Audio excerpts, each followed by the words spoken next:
Uno de los mayores misterios a los que el propio ser humano se puede enfrentar es al propio ser humano. Somos una especie que puede ofrecer lo mejor y en conjunto puede llegar a mostrar lo maravilloso que es este extraño misterio al que llamamos vida. Sin embargo, esa misma especie, la humana, es capaz de sacar lo peor de sí mismo solo por las creencias de unos pocos. El periodo entre la Primera y Segunda Guerra Mundial es sin duda uno de los peores momentos de la historia reciente de nuestra especie. Absolutamente todas las partes cometieron auténticas barbaridades que han pasado a la oscura historia de la humanidad, aunque una especialmente fue la que más nos sorprendió a todos. El nazismo fue partícipe de las peores salvajadas que un humano puede perpetrar, algunas de ellas absolutamente desconocidas y que ponen a uno los vellos de punta. Curiosamente, el concepto del nazismo siempre ha estado muy ligado al machismo, que en la época predominaba todo el continente, pero las mujeres también jugaron un papel muy importante en todo este periodo, y no siempre con un cáliz agradable, pues muchas de ellas eran auténticos monstruos, y hoy los vamos a conocer gracias a que esta semana Los Misterios miran nuevamente a Mónica González Álvarez, que nos llevará por las vías de un misterio conocido como las guardianas nazis, el lado femenino del mal. ¡Comenzamos!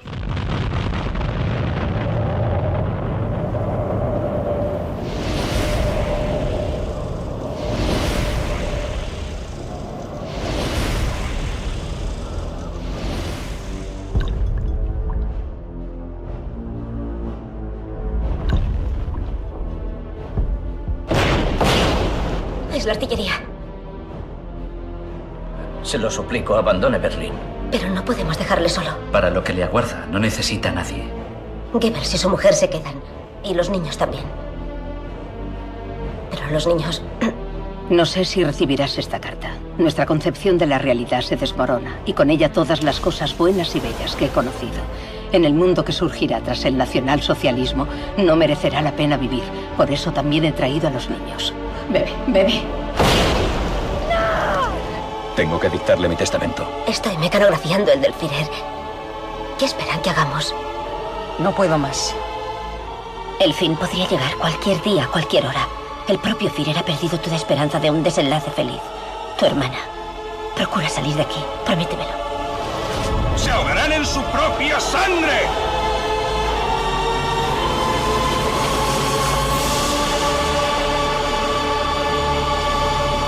Mañana me maldecirán millones de personas, pero es lo que el destino ha querido.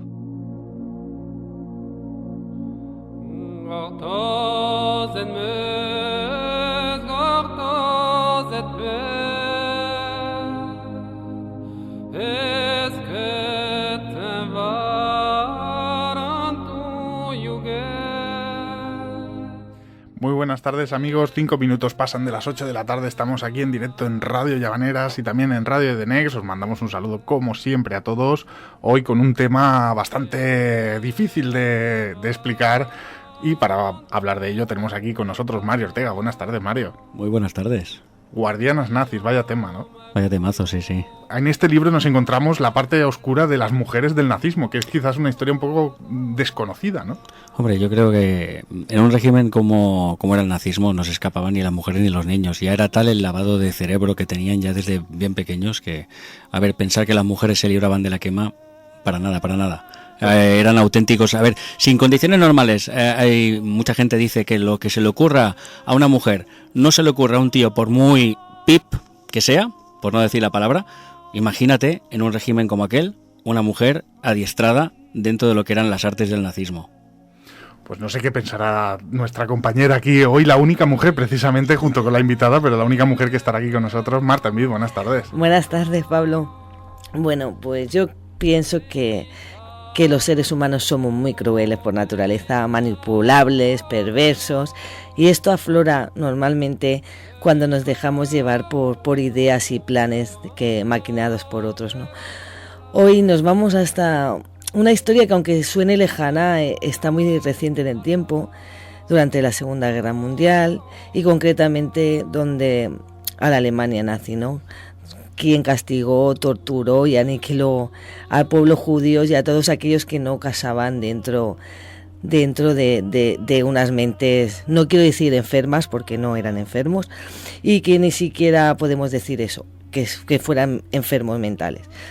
Y por otro lado, pues, que solemos pensar, pues que las mujeres también sabe mal decirlo, pero normalmente pues las mujeres también formaron parte de esa masacre y barbarie, y que cometieron atrocidades sin ningún escrúpulo. Y esta, nuestra invitada de esta tarde, que siempre es un placer contar con Mónica González Álvarez, no va a ponerle rostros porque nuestros oyentes no van a poder verlos, pero sí nombres y apellidos, y contarnos todas esas atrocidades que cometieron estas guardianas nazis durante el conflicto bélico, en los mal llamados por los nazis campos de internamiento, que se convirtieron realmente en un infierno y que eran campos de exterminio. A mí me sabe mal como mujer tener que hablar, pero esto es una parte de la historia que merece ser conocida, y yo tengo que felicitar a Mónica antes de empezar a hablar con ella, porque me ha costado mucho leerme su libro, pero no por ella y su buen trabajo y su buen quehacer de ensayo e investigación, sino que me avergüenzo no de la mujer en sí, sino de la mujer, del hombre y de la raza humana.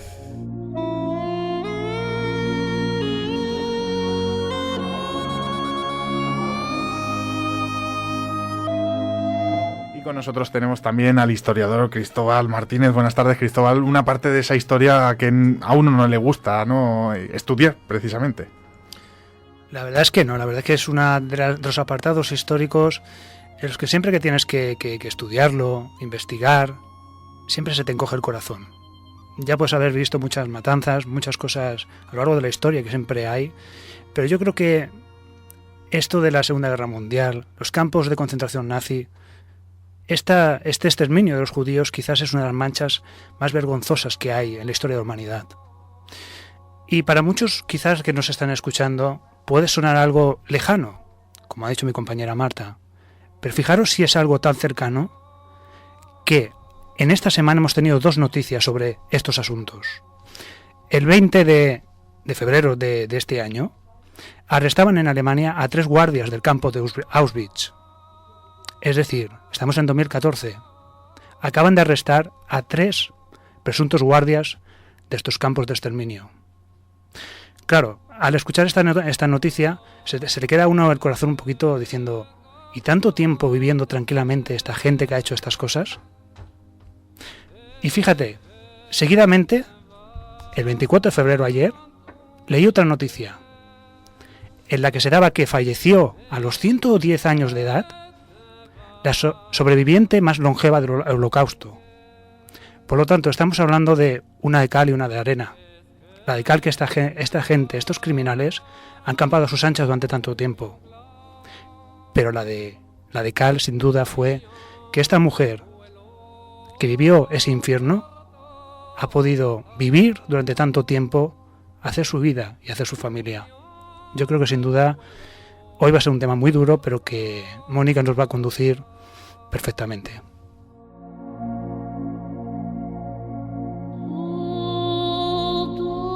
Mónica González Álvarez es periodista, escritora y guionista de radio y televisión. Su vocación es la radio, pero desde hace años se dedica a una de sus grandes pasiones, la escritura. Colabora habitualmente en los medios impresos como las revistas Muy Interesante, Época, Más allá de la ciencia y Enigmas, en periódicos como La Vanguardia en su formato digital o Diario Siglo XXI. Así como los programas de radio Nits de Radio, Onda Cero Cataluña, y Noches de Radio, Onda Cero, con su sección sobre misterios y conspiraciones. También participó en el desaparecido Queremos Hablar, de ABC.radio. Es coautora de Cuentos hindús, desde el Índico a los Himalayas, y de su primer ensayo de investigación en solitario, traducido en Italia y Polonia. Guardianas nazis, el lado femenino del mal. Y como no podía ser de otra manera, es para nosotros un auténtico placer volver a contar con nosotros a Mónica González Álvarez. Mónica, buenas tardes. Buenas tardes, Pablo, ¿cómo estás?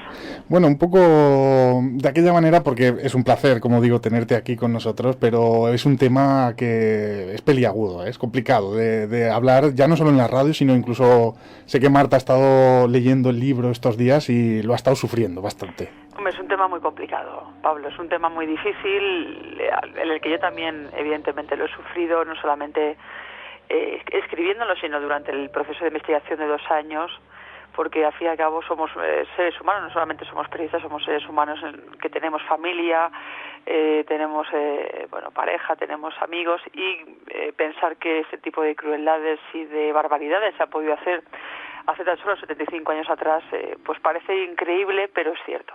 ¿Qué te lleva a escribir un libro así, ya no solo dedicado al nazismo, sino al lado femenino de ese nazismo? Bueno, pues porque hay que decir que la Segunda Guerra Mundial, e incluso en la época actual, desgraciadamente, hay muchísimo machismo en el mundo. En aquel momento, durante la Segunda Guerra Mundial, Hitler, evidentemente, profetizaba y era una especie de predicador de su famosa religión aria, donde las mujeres estaban supeditadas realmente a los hombres. Y cuando yo me topé con la historia de una de las guardianas, que es Ilse Koch, la Zora de Buchenwald, que es con la que abro el libro de Guardianas Nazis, es la primera protagonista de este libro. Y me llega la historia por casualidad, porque yo trabajaba en aquel momento en un programa de Radio Nacional, empecé a investigar sobre la Segunda Guerra Mundial y me encontré, como te digo, con esta historia. Esta mujer me impactó porque se dedicaba ordenaba a sus secuaces a arrancar la piel a tiras en carne viva de los prisioneros que tenían tatuajes llamativos, para después con esa piel, tratándola químicamente mediante ciertos productos, lo que hacían era fabricar lámparas de decoración que colgaba en el salón de su casa donde comía con su marido y con sus hijos. Esa historia me impactó de sobremanera. No me lo podía creer, pensé que era de ciencia ficción, pensé que era una cosa que que no podía ser, y cuando empecé a investigar más profundamente me di cuenta que esa mujer existió de verdad, que esa mujer, de hecho hay varios libros en Estados Unidos que se han publicado con su nombre, y a partir de ahí comencé a tirar del hilo, me di cuenta que no solamente había una guardiana en los campos de concentración nazis, sino que hubo 3.500 trabajando codo con los hombres. Pero claro, el trabajo de la mujer no era el mismo que el del hombre, es decir, los hombres que trabajaban en los campos de concentración alemanes, los nazis, estaban o les encuadraban dentro de las famosas SS. Las mujeres no podían pertenecer a las SS, por lo tanto estaban como un poco en el limbo. Ellas trabajaban dentro del campo haciendo más o menos las mismas tareas que los hombres, pero sin pertenecer realmente a este grupo, ¿no? También hay que decir que cuando comencé a investigar me di cuenta que estas mujeres no solamente se dedicaron de alguna manera a alabar la dignidad, que entre comillas, de Adolf Hitler, el Führer, ¿no?, el canciller alemán en aquel momento, sino que además lo que hacían era, ¿cómo os diría? Lo que hacían era sembrar, si cabe aún más, la semilla del odio hacia la gente diferente. Cuando digo gente diferente serían en aquel momento los judíos, los gitanos, los homosexuales, la gente negra, la gente de cualquier religión, los polacos, etcétera, etcétera. Sembrar, si cabe aún más, esa ira y ese odio, esa aberración que sentían por esas personas que eran diferentes, entre comillas, a ellos, y lo hacían mediante la violencia. Eso es lo que más me llamó la atención de este grupo de mujeres, porque, como os decía, Hitler de alguna manera describía que la mujer tenía que estar en casa para procrear y para tener los hijos más arios, más guapos, más rubios, más fuertes del mundo, para poder hacer esa nueva raza, ¿no?, mundial. Pero por otra parte también tenían a mujeres trabajando en los campos, ensuciándose las manos, no trabajando, limpiando, no, lo que hacían era ensuciarse las manos como otros camaradas suyos masculinos, que era matando a gente, seleccionando a la cámara de gas y sobre todo practicando toda clase de vejaciones y fustigamientos.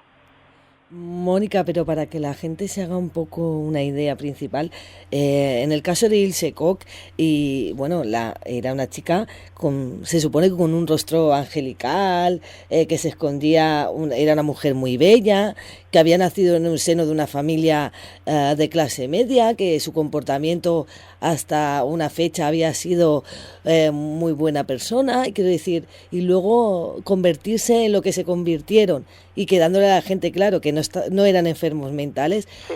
¿Tú cómo crees que llegaron a esos extremos? ¿Cuál es tu opinión al respecto durante toda esta investigación? Bueno, pues es lo que tú bien decías, Marta. Eran personas normales, es decir, normales como tú, como yo, como cualquier oyente del programa. Cualquiera podría haber sido una Ilse Koch o una Irma Gress o una Juana Bormann. Realmente lo que diferenciaba a estas mujeres de cualquier otra en aquel momento era mujeres normales, físicamente bastante guapas. Hay que ver las fotografías que incluimos en el libro, unas 40, donde incluso hay el antes y el después, ¿no? Como también la maldad avejenta y endurece muchísimo el rostro. Eran mujeres también analfabetas, es decir, no llegaron ninguna a tener ninguna carrera, no eran mujeres especialmente inteligentes. ¿Qué ocurre con esto? Que Hitler, y ahí hay que darle la razón, decía algo así como que denme una gran masa, porque es mucho más manipulable y más fácil de manipular que una pequeña masa. Y sobre todo si es gente analfabeta e inculta. Eso está a la orden del día, quiero decir, que no hay más que ver alrededor cuando ocurren según qué situaciones, cómo es de manipulable una gran masa y cómo se puede llevar a cabo según qué actos desagradables. Estas mujeres tenían en común eso, la falta de educación, aunque provenían la mayoría de ellas de una familia normal, pues labradores, ganaderos, gente que formaba parte de la industria, incluso jardineros, eran personas que también algunas de ellas practicaban el catolicismo, eran personas que tenían una determinada fe, pero ¿qué ocurre? Que cuando llega Adolf Hitler al poder, cuando comienza la Segunda Guerra Mundial, ellas yo creo que se dejan fascinar por ese poder hipnótico del Führer, por esos preceptos, esos mandamientos que él al fin y al cabo predicaba en su doctrina y en aquellos palcos. No hay más que escuchar aquellos discursos frenéticos, ¿no? Que además le dejan a uno casi medio sordo cuando escuchaba al Führer, y yo lo he escuchado en infinidad de ocasiones para poder entender aquella psicología. Como digo, no eran personas tampoco que estuviesen locas, no tenían ninguna tara mental, no eran una persona deficiente mental, no había ningún problema. Era simplemente que se habían dejado seducir por el nazismo, se habían dejado seducir por el poder, y también es verdad que una persona inculta, analfabeta, a la que le das un arma significa una pistola, un látigo, un palo, cualquier cosa, y le dices que él es superior a cualquier persona que tienes encerrada en un campo de concentración, como era el caso, se vuelven animales, se vuelven superiores, se creen Dios, y los nazis jugaron desgraciadamente a ser Dios. De ahí vinieron las manipulaciones científicas, los continuos experimentos que hicieron con la gente, y lo que mejor hicieron, y digo lo mejor entre comillas porque evidentemente no es nada bueno, fue minar la moral de los prisioneros, hombres, mujeres, niños y ancianos, de una manera muy bestia, que fue matándoles de hambre, porque una persona cuando no come, cuando no bebe, pierde evidentemente el peso, y el físico no puede casi ni caminar, ¿no? Entonces, ¿cómo se puede conseguir manipular a una persona? Mediante la privación de comida, de alimentos, y la psicología. ¿Qué hacían? Pues evidentemente mediante toda clase de maltratos de toda clase, físicos, psicológicos, poniendo música clásica alemana, ordenándoles cantar cánticos alemanes en contra de ellos mismos. Quiero decir que los nazis supieron muy bien cómo matar o ir matando poco a poco a esa población que estaba prisionera. En los campos de concentración, Auschwitz tenía 1 millón y medio de prisioneros, en comparación con los guardianes, que eran 250.000 como muchísimo. ¿Cómo es posible que 1 millón de personas no se rebelase nunca contra 250.000 personas? Por número era posible, porque eran más fuertes, ¿verdad? Pero claro, físicamente era imposible.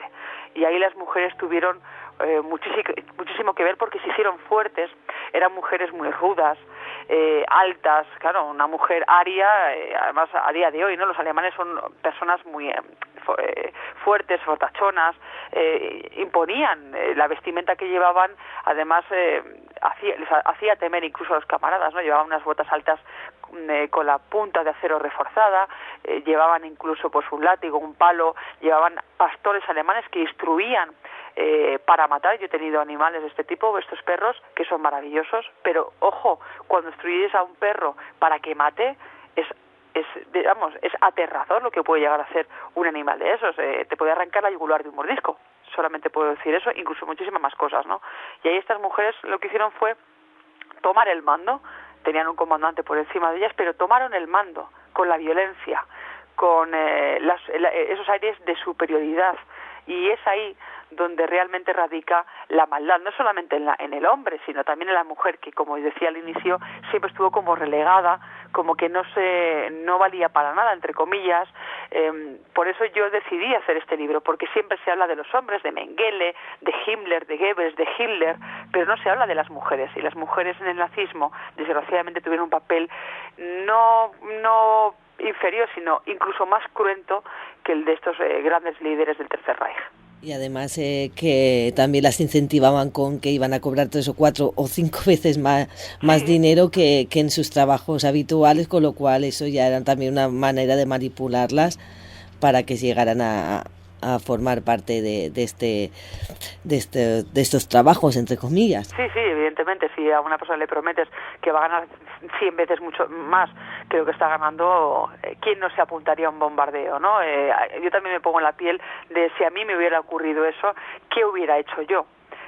¿Hubiera sucumbido realmente a esos ideales? Evidentemente yo creo que no, porque yo me considero una persona inteligente, una persona instruida y una persona que estudia. Dudo mucho que un ser como Hitler me hubiera sucumbido hasta ese punto. Hablo desde mi punto de vista, luego los demás no sé qué opinarán, pero a mí dudo mucho que me hubiera podido sucumbir ese poder y esa violencia. ¿Cómo era exactamente esa instrucción previa antes de que enviaran a estas guardianas a los campos de concentración? Pues mira, previamente cada una de ellas pues, se aferraban o se afiliaban a, por ejemplo, el partido nazi en su momento, o a la Liga de Muchachas Alemanas también, que era una especie de asociación donde las chicas alemanas hacían según qué tipo de actividades, y a partir de ahí las captaban, como quien dice, ¿no? Ellas querían entrar dentro del campo de concentración y, bueno, rellenaban el formulario del campo de Ravensbrück, que era conocido como el Puente de los Cuervos, y este era el campo de instrucción, donde allí enviaban a las mujeres para ser formadas como posteriormente guardianas. En este campo de Ravensbrück había varias supervisoras en jefe, como por ejemplo María Mandel, como por ejemplo Dorothea Binz, y otras tantas que eran las mandamases del campo. Por encima de ellas estaba el comandante, pero realmente ellas eran las que mandaban y hacían lo que les daba la gana en el campo, y las que ordenaban a las pipiolas que entraban, ¿no? A las alumnas que entraban, qué tenían que hacer, pero no las instruían y les enseñaban para tareas realmente importantes, como era administrar un campamento de concentración, que era, por ejemplo, cocinar, limpiar, comprobar que los barracones estaban correctos, que los prisioneros no se escapaban, o sea, cosas normales, ¿no? Aparentemente normales, entre comillas, por supuesto. No hacían ese tipo de tareas, les instruían por ejemplo, yo recuerdo una situación que yo cuento en el libro, donde una de las supervisoras, Dorothea Binz, en un grupo de 50 chicas que acababan de llegar, ordena que tienen que matar a una prisionera. De las 50 mujeres, solamente 3 se negaron, y de esas 3, 2 preguntaron el por qué. Imaginaros lo que les ocurrió a esas 3 chicas que dudaron en algún momento matar a esa persona, ¿no? Desaparecieron. Yo no digo que las mató porque no hay testimonios que digan eso, pero yo, desde mi punto de vista, considero que seguramente que las echaron fuera y que incluso las debieron de matar por traidoras. Durante esas instrucciones les hacían, les enseñaban cómo utilizar una pistola, un látigo, cualquier tipo de instrumento o elemento puntiagudo para poder apalear, les decían cómo tenían que fustigar, en qué lugares del campo de concentración tenían que hacerlo. Había búnkeres que se llamaban, los búnker era como especie de granja grande de madera donde no había ni siquiera ventilación, donde metían ahí a las prisioneras que entre comillas se portaban mal y las fustigaban, y durante esa instrucción lo que hacían era matar a otras personas. También les enseñaban a la famosa selección a la cámara de gas, es decir, se ponían a la entrada del campo de concentración y a medida que llegaban los trenes con los prisioneros, miraban a cada prisionero, y si veían que tenían alguna tara, es decir, si llevaban gafas, si cojeaban, si eran personas a lo mejor más gorditas o eran personas muy mayores, les seleccionaban a la cámara de gas inmediatamente, y a los que veían que tenían probabilidades de ser buenos trabajadores, de poder trabajar, les metían dentro del campo de concentración. Es a eso a lo que realmente les enseñaban en los campamentos.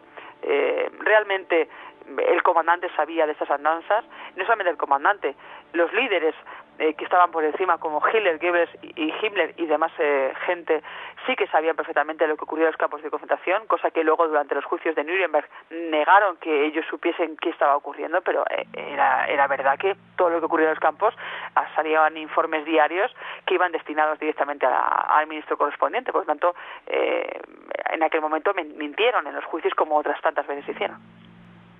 Sí, Mónica, antes comentabas esto de incentivar, ¿no?, a estas mujeres, ¿no?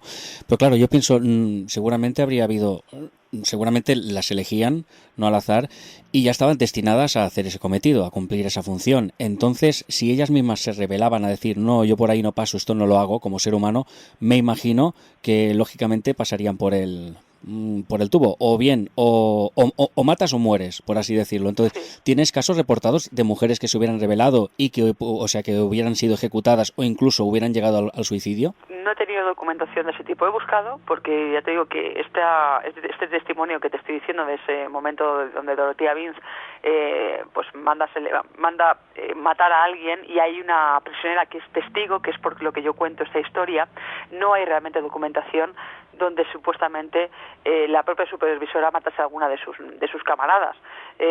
Pero, vamos, no hay que ser muy listo como para entender que seguramente que sí, porque esto, lo que tú decías, esto es o vivo o muero, o mato a alguien o me van a matar a mí. Y en aquel momento estaban en esa tesitura, que podían rebelarse, evidentemente, como cualquier otra persona. Hay gente que se rebeló y ayudó a prisioneros a escapar de los campos de concentración y de Alemania, etcétera, etcétera. Pero claro, no todo el mundo era tan valiente. El miedo y el terror que infundía el Tercer Reich era muy grande, y el brazo y el tentáculo que tenían era estremecedor. Realmente solamente hay que ver los documentales que hay de la Segunda Guerra Mundial para darnos cuenta de hasta qué punto Hitler hizo tanto daño no solamente a la población alemana, sino a la población mundial. De todas maneras, al respecto de lo que pregunta Mario, ellas estaban convencidas de lo que hacían, es decir, no lo hacían quizás por supervivencia, sino por lo que das a entender y por lo que se puede leer en el libro, ellas estaban absolutamente convencidas de que esto era lo que tenían que hacer.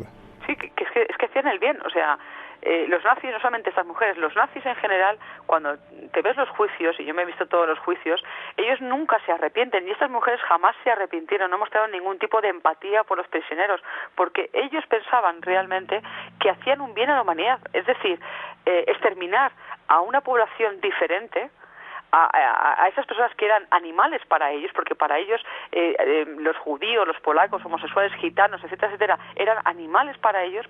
Ellos estaban haciendo un bien al mundo, estaban eliminando la porquería, entre comillas, y con perdón, no quiero insultar a nadie, evidentemente, pero para ellos era eso, estaban eliminando todo aquello que ellos no querían en el mundo. Y por lo tanto, ¿cómo puedes convencer a una persona que te dice que esa es su creencia? ¿Cómo puedes combatir una creencia de ese tipo? Es imposible, porque ellos creían fervientemente que estaban haciendo el bien. Ante una persona así es que no le puedes rebatir nada, porque es darte golpes contra la pared. Que en ningún momento creo que hubiera nadie que quisiera salirse de esos campos y de ese trabajo, porque realmente no tenían miedo a sus superiores, es decir, ellas hacían lo que les daba la gana, y lo que tú dices, en ningún momento sentían que estaban haciendo algo mal, pero sin duda Ilse Koch, que llegó a casarse con Karl Otto Koch, un general, si no me equivoco, de las SS. Yo creo que es una de las que más me ha llamado la atención. Todas me han llamado la atención por su crueldad y su barbarismo y su inhumanidad, pero Ilse Koch vivía un poco diferente a las demás, porque todas vivían dentro del campo de concentración un poco humildemente dentro de las características de aquella época, pero estos se construyeron una mansión, construyeron una especie de picadero, ella iba vestida, se paseaba por los campamentos con ropas caras y buenas, cosa que las demás no solían hacer. Y incluso pues lo que has comentado al principio, que esta es la que se dedicaba a hacer lámparas y otros objetos como la piel humana, pero ¿qué nos puedes contar más de Ilse Koch para que los oyentes la conozcan un poco más? Esta mujer era una mujer bellísima. Yo incluyo fotografías de una mujer pelirroja, ojos verdes. La verdad que era una mujer para la época, una mujer muy guapa, que tenía un fuerte poder de seducción. De hecho, a su marido, Karl Koch, que era la mano derecha de Himmler, o sea, que era un cargo importantísimo para el Tercer Reich y que fue comandante de este campo de concentración de Buchenwald. Ilse Koch le sedujo en un lugar donde se reunían, le sedujo y le llevó, como quien dice vulgarmente, al huerto y se casó con él. Esta mujer estaba muy obsesionada también con el tema de la belleza. Tú decías muy bien, Marta, siempre llevaba ropas caras. En aquel momento hablamos del año 36 hasta el 44, 45. No es como ahora. La ropa era un bien muy preciado, y más ese tipo de ropa que la traían a lo mejor de París. También era tan maniática con el tema de la belleza que ordenaba exportar, o mejor dicho, importar al país vino de Madeira para no bebérselo, porque si fuera para bebérselo, mira, oye, para bañarse en él, porque pensaba que iba a hacerse inmortal o tener mayor juventud. Imaginémonos qué tipo de mentalidad.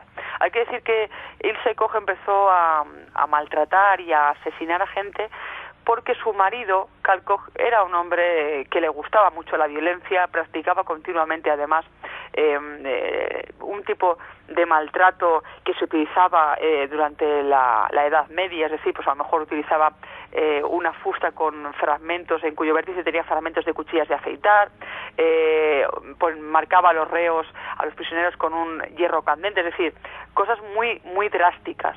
Pues este señor instruyó a su mujer en el arte del maltrato, de la perversión. Construyeron, como bien decías, Marta, un lugar llamado Villa Koch, que era como un granero grande, donde ahí se reunían, una especie de picadero donde realizaban orgías sexuales y sádicas entre los propios camaradas, es decir, entre las mujeres y los hombres de los nazis.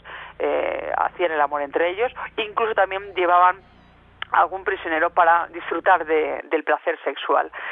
También era una persona colérica, era una persona muy sádica, era una persona, como decía, que le gustaba los tatuajes, y entonces luego decoraba con esa piel humana su casa. Incluso encogía químicamente cabezas humanas, es decir, cogía la cabeza de un prisionero y luego el científico de turno del campo de concentración la mandaba encoger para luego colgarlas también de la casa. Llegó a tener 12 colgadas del salón de su casa, 12, donde ella comía con su marido y sus 3 hijos. Esta señora además mató a unos 5.000 prisioneros aproximadamente, 5.000 prisioneros durante su estancia. A esta señora cuando ya acaba la guerra, la detienen, pero no la detienen por matar. La detienen como pasó con Al Capone, ¿no? Que todos conocemos la historia de Al Capone, que fue por evadir impuestos. Bueno, a esta mujer la detienen porque su marido y ella robaban al Reichsbank, es decir, al banco alemán, continuamente dinero. A partir de ahí fue juzgada hasta en 3 ocasiones y la condenaron a trabajos forzados y cadena perpetua. Esta mujer no murió en la horca como otras de las prisioneras, pero al final, como no podía aguantar, me imagino que el dolor, entre comillas, que le impartían en la prisión, acaba suicidándose a la edad de 61 años. Esta señora, la verdad que a mí no me dio ninguna pena cuando leí su historia, más bien me dio pena los 5.000 prisioneros a los que mató, porque le encantaba no solamente fustigar con su látigo, sino incluso pegar tiros en la cara a la gente, a los prisioneros que la miraban a la cara. Utilizaba también, como decía, los perros, sobre todo contra las embarazadas. Es una obsesión de estas mujeres por lanzar perros contra embarazadas, no solamente Ilse Koch, sino la mayoría de ellas les encantaba, no sé por qué. Me imagino Bueno, no sé por qué, yo creo que sí. Yo creo que era por el afán no de matar a lo que es la mujer, ¿no? Lo que es la imagen de la mujer en sí, sino matar la imagen de una mujer diferente a ellas, ¿no? Una imagen inferior, una imagen de una mujer inferior a ellas que no les gustaba nada. Por eso utilizaban perros o utilizaban pistolas o varas o fustas para poder de alguna manera distorsionar esa imagen y acabar con su vida. Es curiosa esta relación entre violencia y también perversión sexual, ¿no? Que tenían muchas de estas guardianas. Sí, sí. ¿Qué nos puedes contar de esto? ¿Por qué crees que sucedía esto? ¿Va muy relacionada a lo que es violencia con perversión sexual? Bueno, yo creo que en general siempre la violencia va íntimamente relacionada y de la manita con el tema de la perversión sexual. Normalmente, no digo a nivel general, luego hay casos concretos que no. Pero en el caso del nazismo sí. En el caso del nazismo la violencia, la brutalidad, el sadismo iba íntimamente relacionado con las prácticas sexuales que curiosamente estaban prohibidas porque Hitler prohibía que los nazis, hombres y mujeres, camaradas, practicasen sexo, no entre ellos, que podían hacerlo perfectamente, sino con los prisioneros. Y se conocen infinidad de historias donde muchos nazis tenían relaciones sexuales con prisioneras. De hecho, se conocen también prostíbulos dentro de los campos de concentración alemanes. De hecho, las prostitutas tenían, digámoslo así, mejores privilegios o mayores privilegios que el resto de reas, porque, de al fin y al cabo, relajaban, entre comillas, digámoslo finamente, no relajaban a estos bárbaros, y entonces pues se portaban mejor con ellas, les daban más comida, mejores ropas, no tenían que hacer incluso la instrucción, etcétera, etcétera, ¿no? Pero es verdad que la perversión sexual siempre ha ido íntimamente relacionada. Era como una especie de... utilizaban el sexo como otra vara de poder, es decir, para ellos la violencia era poder, pero el sexo también. Si tú sucumbes a alguien también por el sexo, también le tienes ganado por ahí, ¿no? Se suele decir. Yo creo que las prácticas sexuales se hicieron muchísimas en el nazismo.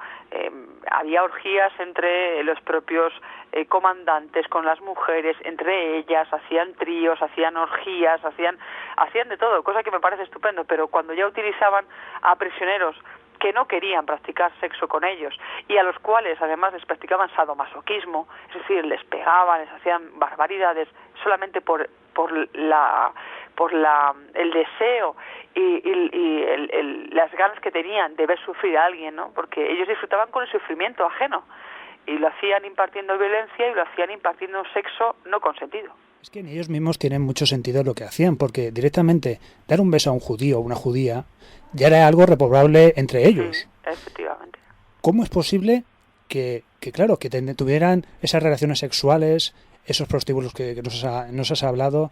Es algo que choca y que mentalmente no acabo de entender, porque si tú defiendes algo, como por ejemplo Irma Gris, que defendía de esa forma tan fuerte, sí, era algo muy complicado de llevar a cabo. ¿Cómo es posible? Pues ¿cómo es posible? Porque un caso, por un lado están las creencias y por otro lado están las emociones y los instintos bajos. Una cosa es lo que tú creas, ¿no? Que tengas fe, una religión, y otra cosa es lo que tú luego, tu instinto, tus sentimientos o tus emociones, que no tiene que ver con el corazón, ojo, no hablamos de amor, sino los instintos, te lleven a hacer. Esta gente creía a muerte en Hitler y lo que decía, pero por otra parte tenía necesidades. Estamos hablando que estaban en un campo de concentración todos los días sin salir de allí, no veían a sus familias y todos tenemos necesidades físicas y sexuales. Por lo tanto, tenían que sucumbir y que apaciguarlas de alguna manera. De ahí que las creencias en estos momentos, en esos momentos de baja autoestima, digámoslo así, pues al final acabas teniendo relaciones sexuales con personas que en otro momento les hubieran pegado un tiro. Realmente es así. Claro, para ellas esto en realidad era trabajar, era un trabajo que realizaban, y la pregunta es, ¿cómo eran ellas después de trabajar, cuando finalizaba su jornada laboral? Pues bueno, la mayoría, menos Ilse Koch, que vivía fuera del campo de concentración, en una mansión fuera y demás, tenía su vida normal, es decir, tenía sus criados, sus hijos, su marido, se iba de vacaciones a la nieve, que sí, tenía una vida estupenda. Bueno, cualquiera de nosotros hubiera querido a lo mejor tener una vida así, entre comillas, sobre todo por el tema de los lujos. Pero las demás, la vida normal, bueno, antes sí la tenían normal porque podían tener familia, pero ya una vez dentro del campo no salían nunca de allí. No llegaban allí a las 7 de la mañana y salían a las 6 de la tarde como si estuvieran en una oficina. Ellas vivían las 24 horas allí. Por lo tanto, se olvidaban también de su familia. Algunas de ellas tenían hijos y se olvidaron de los hijos. No es que les aborreciesen, pero acabaron por divorciarse incluso algunas de ellas, porque realmente vivían por el trabajo, vivían por el nazismo, vivían por los preceptos de Hitler y vivían por y para la violencia. Entonces ya llegaron a un momento y en una dinámica que todo giraba en torno a eso, a esas creencias que ellas tenían. Entonces, para ellas tomarse un café con leche, imaginémonos, ¿no? Yo me estoy poniendo en un supuesto, donde al lado una compañera esté pegando un tiro a una chica, a una prisionera, o lanzando a la cámara de gas a un niño o al crematorio, o viendo cómo están enterrando cuerpos en una zanja, era lo más normal del mundo. O sea, no se sorprendían. Los que se sorprendieron fueron los aliados cuando entraron a los campos de concentración y vieron aquella barbaridad, porque hay fotografías que te dejan estupefacto. Entonces, realmente su vida diaria era normal. Trabajaban, sí, pero disfrutaban dentro de lo que estaban haciendo. Tenían también tenían una especie también de bar, tenían un lugar, por ejemplo en Auschwitz tenían un barracón donde tocaba la famosa orquesta de Auschwitz, que fue creada por María Mandel, la bestia de Auschwitz. Allí se hacían conciertos, que tenían una vida también lúdica dentro del campo de concentración, pero no salían de allí. Los que salían eran a veces los comandantes, tenían visitas de la Cruz Roja en algún momento, tenían visitas de Himmler. Hay una fotografía que incluye donde Himmler va a uno de los campos de concentración a ver qué está pasando. Pero bueno, todo como un poco lúdico, ¿no? Voy a hacer una visita a los chicos a ver cómo están. Eso era la vida en estos campamentos de concentración, que para mí más que un campo lúdico era un campo de la muerte, porque los prisioneros morían a cientos y a cientos todos los días. Me gustaría disculpar a Marta, que se ha tenido que marchar corriendo, que le ha surgido un imprevisto familiar y no va a poder participar en el resto del programa. Le mandamos un saludo y vamos, que pedimos disculpas. Yo te quería preguntar, existen, claro, aquí estamos hablando de guardianas específicamente nazis, pero ¿tú crees que, o has podido investigar alguna vez si existieron también esas guardianas rusas, americanas? O sea, en todas las guerras se han cometido este tipo de actos. ¿Tú crees que existieron o han existido o existen guardianas de otros sitios que no sean solo nazis? Bueno, yo tengo entendido, y esto fue algo que alguien me contó recientemente, me acuerdo en una de las presentaciones de mi libro, que durante la Guerra Civil Española también había guardianas españolas dentro del bando comunista, donde también practicaban el maltrato. Eso fue una historia que me contó además un señor muy mayor, que él había estado pues también viviendo la guerra y demás, ¿no? Que fue a verme a la presentación y me lo contó. Yo no lo he investigado, os cuento algo, un testimonio que me han dicho. Yo no sé si será verdad o no, pero a mí me gustaría investigarlo por mi parte, porque yo creo que también es un tema interesante. Luego en Rusia, los gulags, sobre todo eran hombres los que estaban dentro de los gulags. Es verdad que no hay tanta información sobre los guardianes rusos, porque no eran tan melómanos como los nazis. Los nazis les encantaba fotografiarlo todo, apuntarlo todo, grabarlo todo. Tenían todo perfectamente apuntado. Es decir, cuando supieron que iban a llegar los aliados, empezaron a quemar toda la documentación, porque tenían todo apuntado, absolutamente todo. Lo que no sé, ya te digo, tú me preguntabas si sé de otras guardianas. Podría entender que sí, porque si lo hubo en la época del nazismo, ¿por qué no lo va a haber en otras zonas, ¿no? del mundo, en este caso España o en la antigua URSS, y también incluso actualmente en otros países del mundo donde también hay campos de concentración y hay guerras? ¿Por qué no podría ser? Lo que pasa es que esa información no dispongo de ella, tendría que investigarlo más profundamente. Claro, en lo que me refería era que de alguna manera esto ya no es una cuestión centrada solo en el nazismo, sino que es algo innato al ser humano, ¿no? Esta maldad la tenemos en los genes y aparece, pues en este caso fue el nazismo, porque ese toque de melanoma, iba a decir, de quererse tanto a ellos mismos, les hizo hacer miles de fotografías, miles de escritos, como dice, pero seguro que hay sitios donde no hay ningún escrito y sin embargo se está produciendo los mismos hechos, ¿no? Evidentemente. Desgraciadamente, el ser humano, para imponerse al otro, es decir, yo me impongo a ti, ¿y qué manera encuentro? La menos inteligente, que es a través de la violencia. pero eso nos lleva pasando desde que el hombre es hombre o desde que la persona es persona, es decir, desde que supuestamente vivimos en la Tierra, que es hace miles de millones de años, ¿no? La única manera de imponer mi idea al otro es a través de la violencia. Es lo que vemos todos los días en las guerras, en los conflictos, en ese tipo de acciones bélicas. Lo vemos, desgraciadamente. Parece que el ser humano no aprendemos nunca que la violencia es el peor de los caminos, que lo mejor es el entendimiento, el diálogo, ser una persona inteligente, lo que nos llevaría un poco a saber qué es lo que tendríamos que hacer. Pero es verdad que la maldad no es innata del hombre como hombre, ni de la mujer como mujer, sino de la persona, del ser humano. Eso es una cosa que tenemos y que dependiendo también de dónde nos hayamos criado, de qué experiencias hayamos tenido, de qué hemos visto, vivido y sido en esa parte de nuestra infancia, que es donde nosotros nos fraguamos como personas, así seremos después. Por eso, a día de hoy, muchos educadores y psicólogos apuntan e insisten a los padres en que lo importante es que en la infancia que tengan una buena base y no educarles ni en la intransigencia, ni en la homofobia, ni en el racismo, ni en la xenofobia, ni en temas violentos, porque es ahí donde realmente empieza a fraguarse nuestra personalidad con el tiempo. Mónica, tú te mueves bastante por el mundo de la conspiración y hablar de nazismo, inevitablemente en los tiempos que corren está tremendamente vinculado a la conspiración. ¿Qué opinas de estas teorías que hablan o que niegan el Holocausto o niegan todo este tipo de sucesos ocurridos? A mí me da pavor, porque de hecho a mí me han llegado incluso a amenazar, me han mandado correos electrónicos, me han contactado a través de Facebook diciéndome que yo era una mentirosa y que me lo estaba inventando todo. Incluso una vez me dijeron que me iban a matar, o sea que yo evidentemente esas cosas no quiero hacer caso porque entonces no viviría nunca, ¿no? Pero que alguien niegue el Holocausto me parece aberrante y un insulto para los millones de personas que han muerto en esos campos de concentración y para las personas que siguen muriendo víctimas de la guerra. A mí me parece horroroso y menos mal que en su momento Eisenhower fue un hombre inteligente y dijo, señores, cuando entremos en los campos de concentración, y cuando entraron lo vieron, él dijo algo así como, graben todo lo que estamos viendo, fotografíenlo todo, escríbanlo todo, porque no nos van a creer.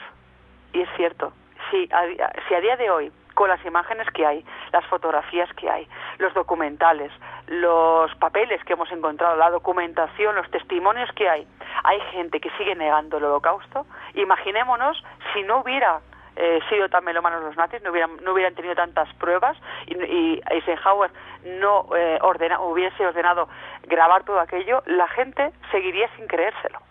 Pero fíjate hasta qué punto llega la sinrazón humana. ¿Cómo podemos negar una barbarie como fue aquella del Holocausto, donde murieron más de 4 millones de personas? Y donde realmente a partir de ese momento han muerto muchísimas más. No solamente de la Segunda Guerra Mundial, hablamos de la Primera Guerra Mundial, hablamos de guerras actuales en cualquier parte del mundo. ¿Cómo se puede negar eso con las pruebas en la mano? A mí me pone de muy mala leche, de muy mal humor, sinceramente, me cabrea mucho, porque me parece indignante y un insulto para las víctimas y para los supervivientes. Es que directamente, Mónica, fíjate, esta semana, buscando información, he encontrado una página, Wikipedia alternativa, donde se da una serie de cosas desmintiendo lo que es el Holocausto, los campos de concentraciones nazis, desmontándolo todo, con unas falacias, una forma de escribir y manipular la historia, es que da miedo, directamente da miedo. Da miedo y esas personas, algunas de ellas son gente muy joven. Yo voy a hacer 35 años. La gente que escribe esas cosas, como me pasó con una chica joven que me escribió, tenía 18 años y me dijo que era mentira lo que yo había contado. Esa niña, porque es una niña con 18 años, donde no ha vivido nada de eso y donde no habrá podido estudiar todavía nada de eso de manera profunda. Entonces, cuando alguien te habla de esa manera y con ese odio, porque al final esa gente ha nacido en el odio, en el rencor, y me imagino que esa chica no tiene la culpa la tienen sus padres, evidentemente, que son los que educan a sus hijos, no ella. Pero claro, si te empiezas a rodear de determinadas creencias, de determinadas doctrinas, de determinada gente que piensa de una determinada manera, y luego vemos partidos políticos en según qué partes del mundo que apoyan el nazismo y que son pronazis, es que realmente yo ese tipo de partidos, tanto de un lado, quiero decir, me da igual que sean de derechas que de izquierdas, partidos que atenten contra la libertad de las personas y contra la vida de las personas, esos partidos deberían automáticamente de erradicarse y de extinguirse. Me da igual, ya te digo, de qué parte, sean nazis, sean comunistas, me da igual, pero aquellos que atenten contra contra la libertad de las personas y que sobre todo conlleven racismo, muerte, violencia, homofobia, etcétera, etcétera, es que eso me parece indignante, ya te digo. Quiero ir un poquito más allá y decir que esta información es que debería de ser directamente quitada de Internet. Así de simple. No es coartar la información, es simplemente que cualquier persona joven, como tú mismo has dicho, entra en esta página y se lo puede creer directamente esta información. ¿Por qué? Por ignorancia. Sí. Hay que ir más allá, hay que leer mucho más. Es que la gente no lee, es decir, desgraciadamente yo llevo leyendo desde que tengo uso de razón y muchísimo. Yo con 18 años me iba a la biblioteca y me sacaba 10 libros al mes en la biblioteca para leer y leía de todo porque nunca hay que parar de saber. Y a día de hoy, y cuando tenga 80 años, seguiré queriendo saber y siempre me rodeo de gente que sepa más que yo, porque así aprenderé mucho más. Pero desgraciadamente, y hablamos en reglas generales, la juventud actual, no todos, pero la mayoría, no quieren leer, no quieren saber. Solamente se dedican a tener una vida determinada, a salir de marcha, a probar raspaditos si es necesario, pero realmente no quieren conocer su historia. Y eso es una desgracia, porque realmente si no conoces lo que ha sido tu país o lo que ha sido los errores del ser humano o de los políticos que hemos tenido en el mundo, nunca podremos solventar los actuales ni los del futuro. Si nuestras generaciones posteriores y los que estamos al frente ahora mismo un poco, ¿no?, de cambiar el mundo, no valoramos lo que ha ocurrido, no leemos, no discutimos, entre discutir no violentamente, sino argumentar, ¿no?, y no nos reunimos para hablar de qué cosas y para cambiarlo, es que el mundo nunca va a cambiar. Y eso es lo que actualmente mucha gente joven, lo digo porque tengo familiares jovencitos, yo les digo, pero ¿cómo es posible que no sepas quién es? Yo qué sé, no Hitler, ¿no?, pero a lo mejor otra persona, otro personaje de la historia que fue clave. Yo no lo llego a entender, sinceramente. Entonces, ¿crees que se puede repetir la historia actualmente? Desgraciadamente se repite, es que se está repitiendo la historia. No igual que en el nazismo. No de esa manera, no. Pero ¿cuántos países en el mundo actualmente cohíben a las personas? Miremos ahora los Juegos Olímpicos de Invierno en Sochi, ¿no?, en Rusia, con el tema de los homosexuales. Angola acaba de decretar que pena de muerte para los homosexuales. Es decir, que hay un montón de países que no hay campos de concentración, seguramente, pero sí que tienen sus leyes, matan a las personas por ser, entre comillas, diferentes o no ser como ellos quisieran que fuesen. Por lo tanto, sí que el ser humano se equivoca todos los días y hay un montón de guerras, la gente se sigue matando por la religión, por tener una fe diferente a la otra, pero ¿de qué estamos hablando? Tú crees lo que tú quieras, yo creo en lo que yo considere y no pasa nada, no hace falta matarse ni morir por Dios, ni por Yahvé, ni por Alá, ni por nadie, porque realmente a mí me parece una pérdida de tiempo morir por una creencia de ese tipo, quiero decir. Yo puedo morir por mi familia, evidentemente, porque yo doy la vida por mi familia, pero por una creencia religiosa no, porque me parece un poco volver como a los tiempos antiguos, ¿no?, a la Edad Media, incluso mucho antes. Mónica, cuando vemos a líderes políticos, ¿no?, por muy bien que hablen, mucha elocuencia que tengan, hasta llegar a sucumbir así las masas, la gente totalmente subyugada a una personalidad como la de Hitler, ¿cuál es tu opinión? ¿Cuál piensas que era el arma de seducción, digamos, que tenía el Führer para hacer trastornar así a todo un pueblo, como el pueblo alemán? Bueno, su arma fue Goebbels, el mejor ministro de propaganda que ha tenido Europa en su momento, o que tuvo en su momento. Era un hombre inteligentísimo que hizo unos discursos en aquel momento, ojo, que a lo mejor ese discurso a día de hoy no sirve para nada para la sociedad actual, pero en aquel momento la sociedad en la que estaban, donde realmente habíamos salido de una Primera Guerra Mundial, Alemania todavía estaba recuperándose de la Primera Guerra Mundial, donde los judíos copaban todos los comercios, donde tenían realmente el poder adquisitivo, pues era fácil que un líder como Hitler, con ese porte, con ese físico que para nosotros a lo mejor es de risa, ¿no?, un tío bajito con un bigote ridículo, pero que realmente tú observas la figura de Hitler e imponía. Y ese tono de voz que él tenía, delante del micro, subía esos decibelios que se dice, ¿no? Él subía ese decibelio para ahondar incluso más en la mentalidad de las personas, y con ese discurso que Goebbels le hacía fantásticamente bien, dando en la herida y rascando en la herida de los alemanes, era normal que sucumbieran. Acordémonos de algunas de las operaciones más brillantes que ha hecho Hitler y Alemania en aquel momento. Es la Noche de los Cristales Rotos, que no es otra que consiguió Hitler que el pueblo alemán, los alemanes, fuesen a todos los comercios y casas de los judíos y les sacasen a la calle y casi les matasen. Pero gracias al mensaje que dio Hitler diciendo que habían entrado, etcétera, etcétera. Que es una historia muy truculenta, y así como muchísimas más operaciones que mandaba disfrazar incluso a sus camaradas suyos de las SS con ropas polacas, les llevaba a una radio alemana donde supuestamente mataban a gente y los mataban, y entonces ahí la gente pensaba realmente que estaban siendo invadidos por Polonia. De ahí comenzó la invasión a Polonia, porque por la treta que hizo Hitler. O sea, que era un hombre muy inteligente, se rodeó de gente muy inteligente y supo utilizar muy bien a las masas, porque es que las masas realmente son muy manipulables. Veamos simplemente cuando hay manifestaciones, ¿qué ocurre en las manifestaciones? Aparte de que te meten a un cebo por ahí, que son los que caldean el ambiente, pero ¿qué ocurre en las manifestaciones? Tira uno una piedra y van todos detrás, ¿verdad? Es que es lo que ocurre. Y a lo mejor gente que nunca habías dicho, esta persona no es violenta, pero en ese momento de euforia todos siguen como las ovejitas, desgraciadamente. Volviendo al libro Guardianas Nazis y a estas mujeres que hicieron todo este terror, ¿es cierto que los miembros de la SS, más los oficiales de alto rango de la SS de los lugares donde ellas perpetraban este mal, sí, les tenían miedo incluso? Sí.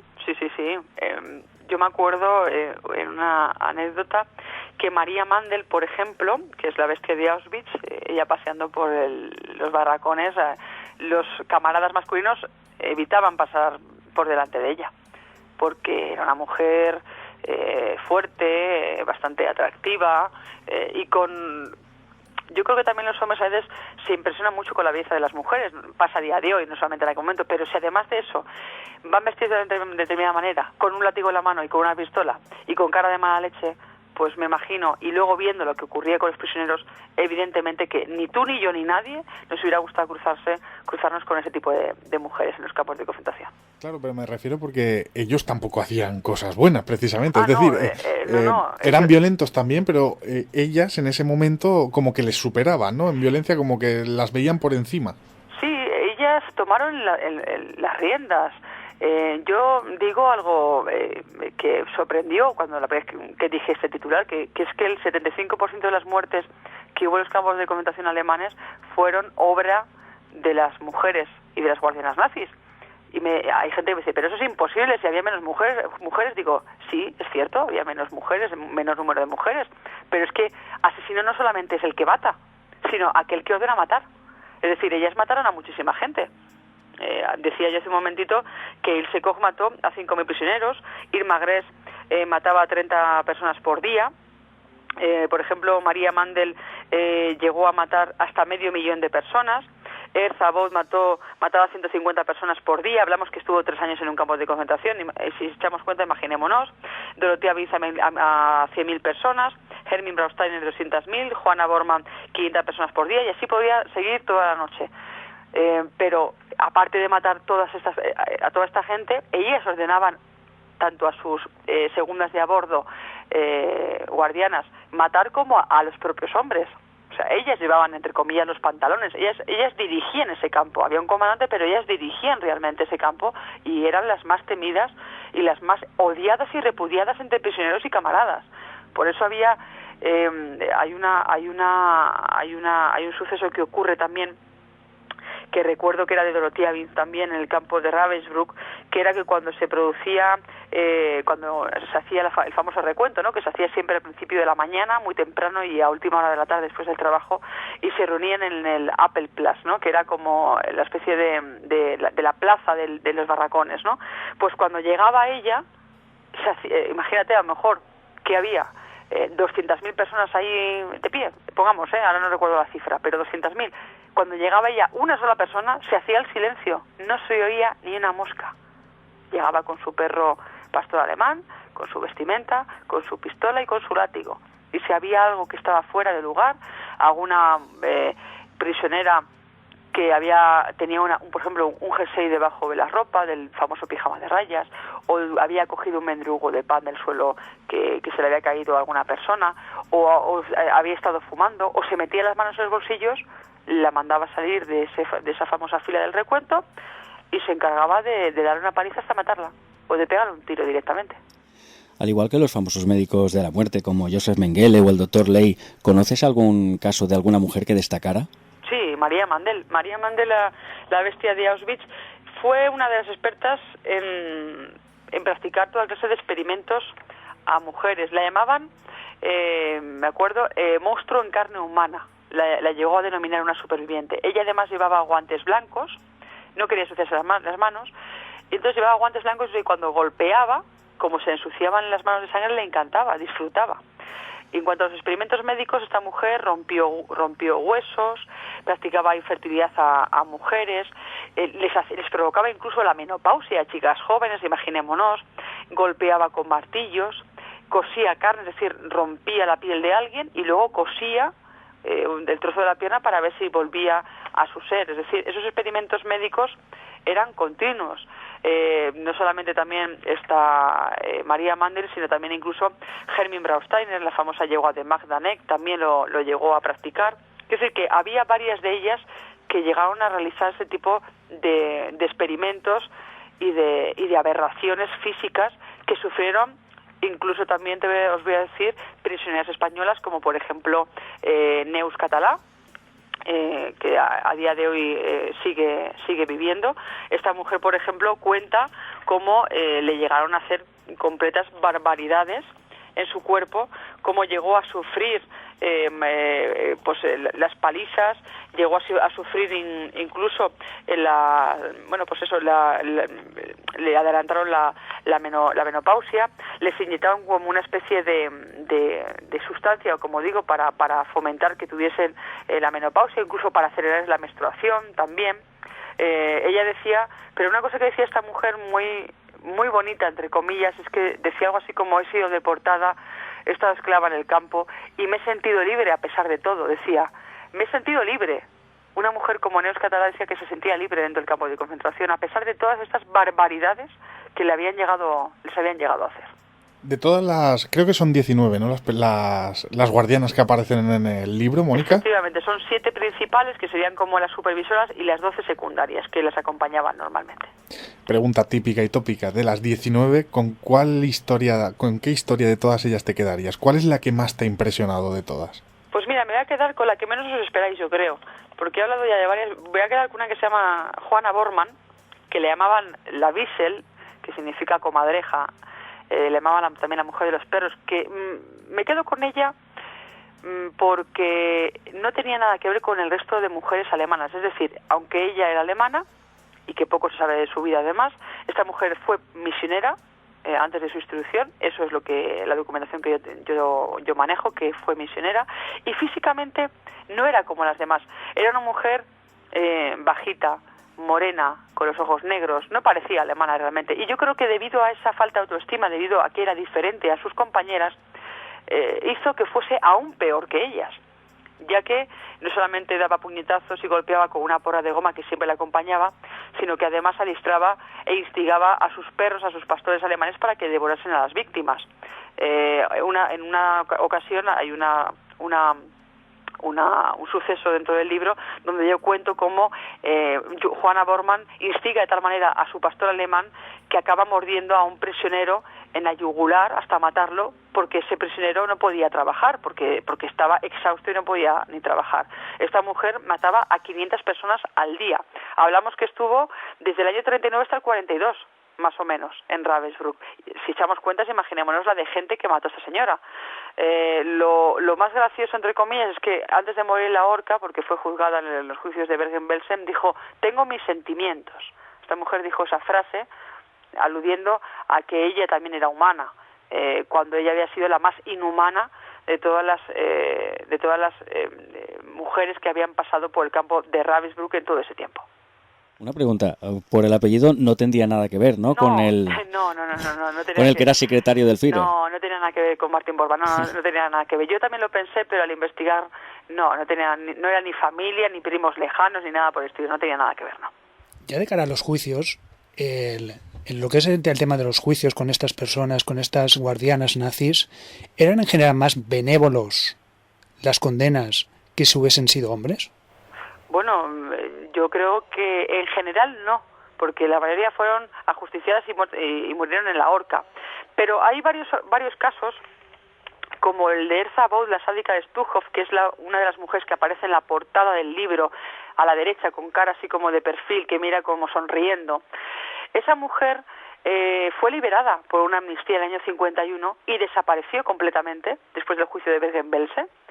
Y esta mujer, años después, en el año 2000, se publica, se promociona un documental llamado Holocaust, un documental alemán, donde ella habla, donde consiguen localizar a esta señora y donde esta mujer no se arrepiente de sus actos, y de hecho ella lo único que dice es que los aliados fueron muy malos con ellos porque les hicieron coger los cuerpos de la gente muerta y lanzarlos a una zanja y que no tenía guantes puestos. Eso era la preocupación que esta mujer tenía. Esta fue yo creo que una de las con perdón, las peores cagadas que hicieron en los juicios, junto con también la de Hermin Brausteiner, la yegua de Magdanek. Esta mujer fue liberada también por una amnistía en el año 50, desapareció, se casó con un escocés, acabó viviendo en Estados Unidos, en el barrio de Queens, consiguió la nacionalidad norteamericana y gracias al famoso cazanazi Simon Wiesenthal, que dio con su paradero en el año 64, consigue después de 9 años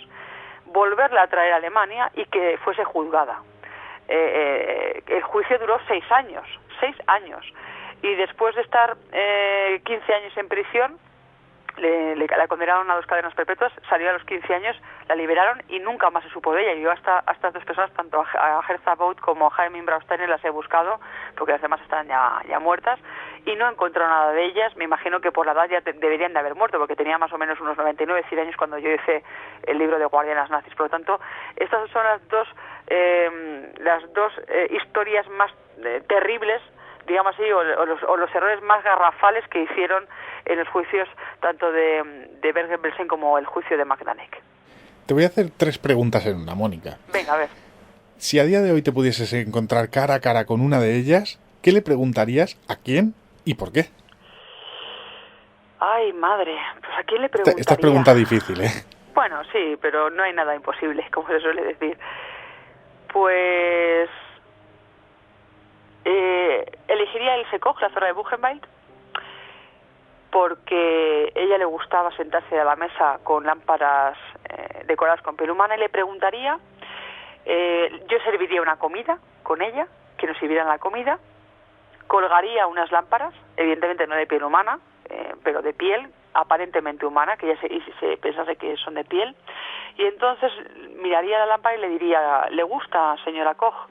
Y que me preguntase, digo, ¿qué pasaría si le dijese que son de sus hijos la piel? Y a ver qué me respondería. ¿Y qué crees que respondería? Pues con lo criminal que así fue en su momento, yo creo que no le sorprendería en absoluto. Yo creo que no le sorprendería.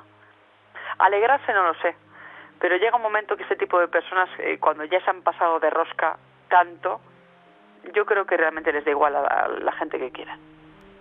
Yo creo que te hubiera dado una respuesta con una Luger. ¿Sí? Yo creo que sí. Pues si no le hubieras puesto en esa tesitura... Sí, ¿no? Vamos. La verdad que... Pero bueno, yo creo que yo a ella sí que se lo preguntaría, porque no concibo cómo es posible. Claro, preguntaría a cada una cosa diferente, pero a Ilse Koch, que es la primera que hemos hablado esta noche, yo creo que sería esa pregunta. Lo que pasa que, como bien decís, a saber lo que podría haber dicho esta señora. A lo mejor te convertías tú en una de esas lámparas, ¿no? Sí, bueno, yo en este caso me llevaría a un guardaespaldas, alguna cosa, o la policía directamente para que no me hiciese nada. De luego. Va, te vamos a dar la oportunidad de que hagas otra pregunta y las mismas 3 preguntas, pero a otra de ellas. Pues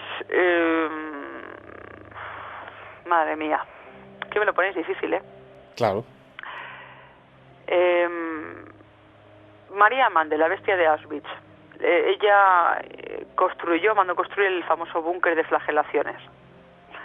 Entonces yo le llevaría al famoso búnker de flagelaciones y le diría que qué le parecería si yo le comenzase a flagelar en ese momento. Porque no me gusta la vestimenta que lleva, por ejemplo.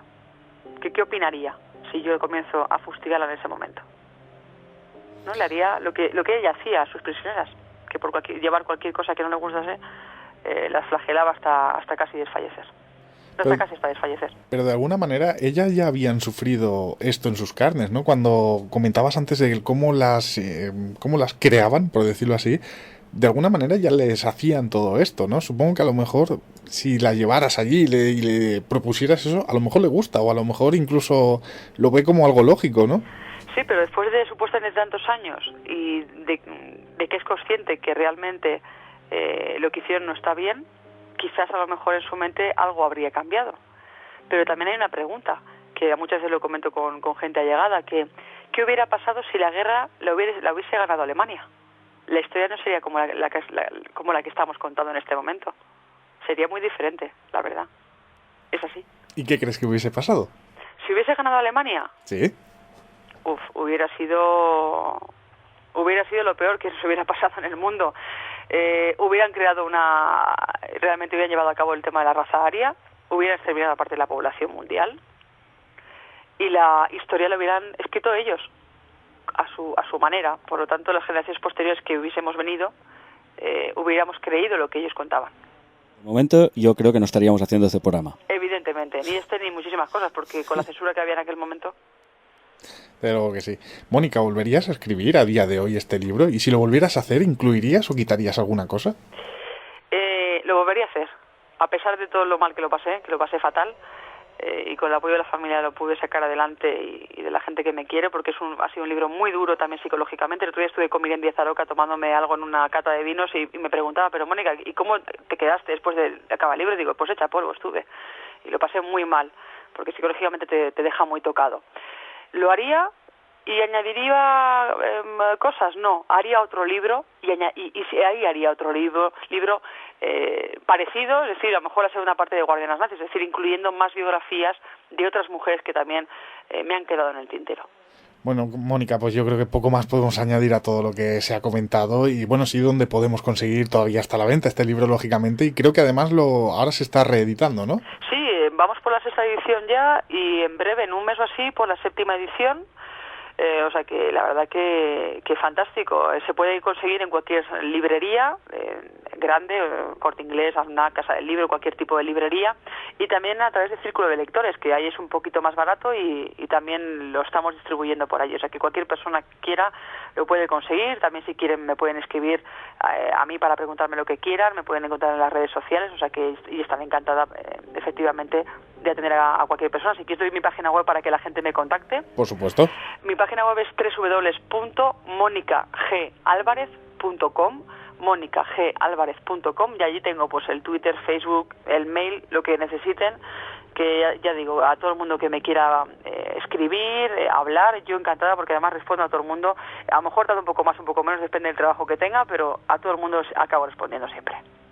¿Qué podemos esperar del futuro de Mónica? Ya te lo pregunté cuando estuvimos de Inferno, pero a ver si vamos sacando un poco aquí de información secreta. Pues mira, antes de que me llamases estaba en plena documentación del nuevo libro que estoy haciendo también con Planeta, un libro que también va sobre el mal, porque me decían, pero ¿por qué te gusta tanto el mal? Digo, no es que me guste mucho o no, es que dentro del mal hay tanto que contar, que desgraciadamente suena mucho más que el bien, porque el bien somos muchos los buenos, pero sonamos poco. Lo malo hay menos, pero suena más, ¿no? Y estoy pues haciendo una documentación, documentándome con libros en la biblioteca y demás. Estoy haciendo la documentación previa de lo que va a ser mi nuevo libro, que lo sacaré a finales de este año. Bueno, pues estaremos atentos y en cuanto lo tengas disponible, ya sabes que aquí estamos en Los Misterios Nos Miran para lo que sea y que ha sido un auténtico placer volver a contar contigo en estos micrófonos y igual, aunque es un tema duro, yo creo que hay que conocer la historia. Esta es la historia que está aquí y que yo creo que por lo menos la gente tendrá un conocimiento de esas guardianas nazis que se esconden detrás de esa historia que nunca se cuenta, ¿no? Efectivamente, yo siempre digo que la historia hay que contarla, siempre. hay que contarla, nunca hay que ocultarla, siempre hay que contarla, y por eso nació este libro, Guardianas Nazis, el lado femenino del mal. Pues muchísimas gracias, Mónica, un auténtico placer, de verdad. Igualmente, Pablo, y todo el equipo, un beso muy grande y hasta la próxima. Muchas gracias, un abrazo. Igualmente, Mónica. Igualmente, buenas noches. Buenas noches. Estás escuchando. Los misterios nos miran. Entra sin miedo. Bueno, como decía, pedimos disculpas porque Marta se ha tenido que marchar hoy rauda, y también recordar que Luis Silva hoy no ha podido venir, le ha surgido también un problema a última hora, y mandamos un saludo también a Ana, que está trabajando. Mario, tema complicado este, ¿eh? Muy, muy complicado y muy doloroso. No sé si te has fijado que en algún momento yo estaba así como temblando, pero no es por el frío, es simplemente porque me pongo en situación, es un tema muy, muy incómodo. Yo, a ver, por ejemplo, mira, hay películas como La lista de Schindler que dicen, es que es muy buena, hay que verla y tal. Yo la vi una vez y he tenido bastante, no pienso verla más en mi vida. O sea, es que ver una cosa de estas para sufrir, no, es que no vale la pena. No soporto ver ciertos documentales, aparte de que lo que comentábamos antes, que ya decía, de que no hay arrepentimiento por parte de ellos. Yo he visto documentales en Canal Historia donde entrevistan a personas que fueron ejecutores, que habían matado a niños, ancianos, y que se quedan igual, les dicen que cumplían con su deber y que para ellos era el enemigo, y te lo dicen sin ningún tipo de remordimiento y sin pestañear. O sea, es que tú alucinas, ves esto y dices, bueno, por el amor de Dios, es que les reviento la cabeza. O sea, no hay que predicar con el ejemplo de ser violento y tal, pero es que, a ver, es que son cosas que no puedes, es que no tienen nombre, son indecibles. Piensas, te sientes como impotente de pensar cómo puede haber sucedido esto, ¿no? Y más también en una Europa convulsa, cuando incluso los que podían haber puesto remedio miraban hacia otro lado, ¿no? Incluso el propio Vaticano, ¿no? Que no quería ver las evidencias de lo que había, ¿no? De lo que estaba sucediendo. Es increíble. Es que escuchando, como dices, documentales, te encuentras, y aquí Cristóbal también lo sabe, países grandes como podían ser los americanos, no, que les daba un poco igual lo que estaba pasando, no les importaba ni lo más mínimo, hasta que evidentemente puntos geoestratégicos fueron tocados. Y si Hitler, en vez de en esa vorágine de conquistar todo el mundo entero como quería hacer, bueno, toda Europa, ¿no? Es un decir, se queda frenado y dice, bueno, pues hasta aquí, no sé yo hasta qué punto americanos, ingleses, bueno, los ingleses que les tocaron de primera línea, pero quizás les da igual, porque ya les va bien, porque llegan a un pacto de Estado, pues como con los rusos, como cuando les interesa. O sea, es que lo que al final no interesa ni lo más mínimo son las personas que murieron allí. Todo el número. A mí hay algo como cuando hablábamos de me vais a perdonar, es que estoy yo en sonido y se oye el ratón.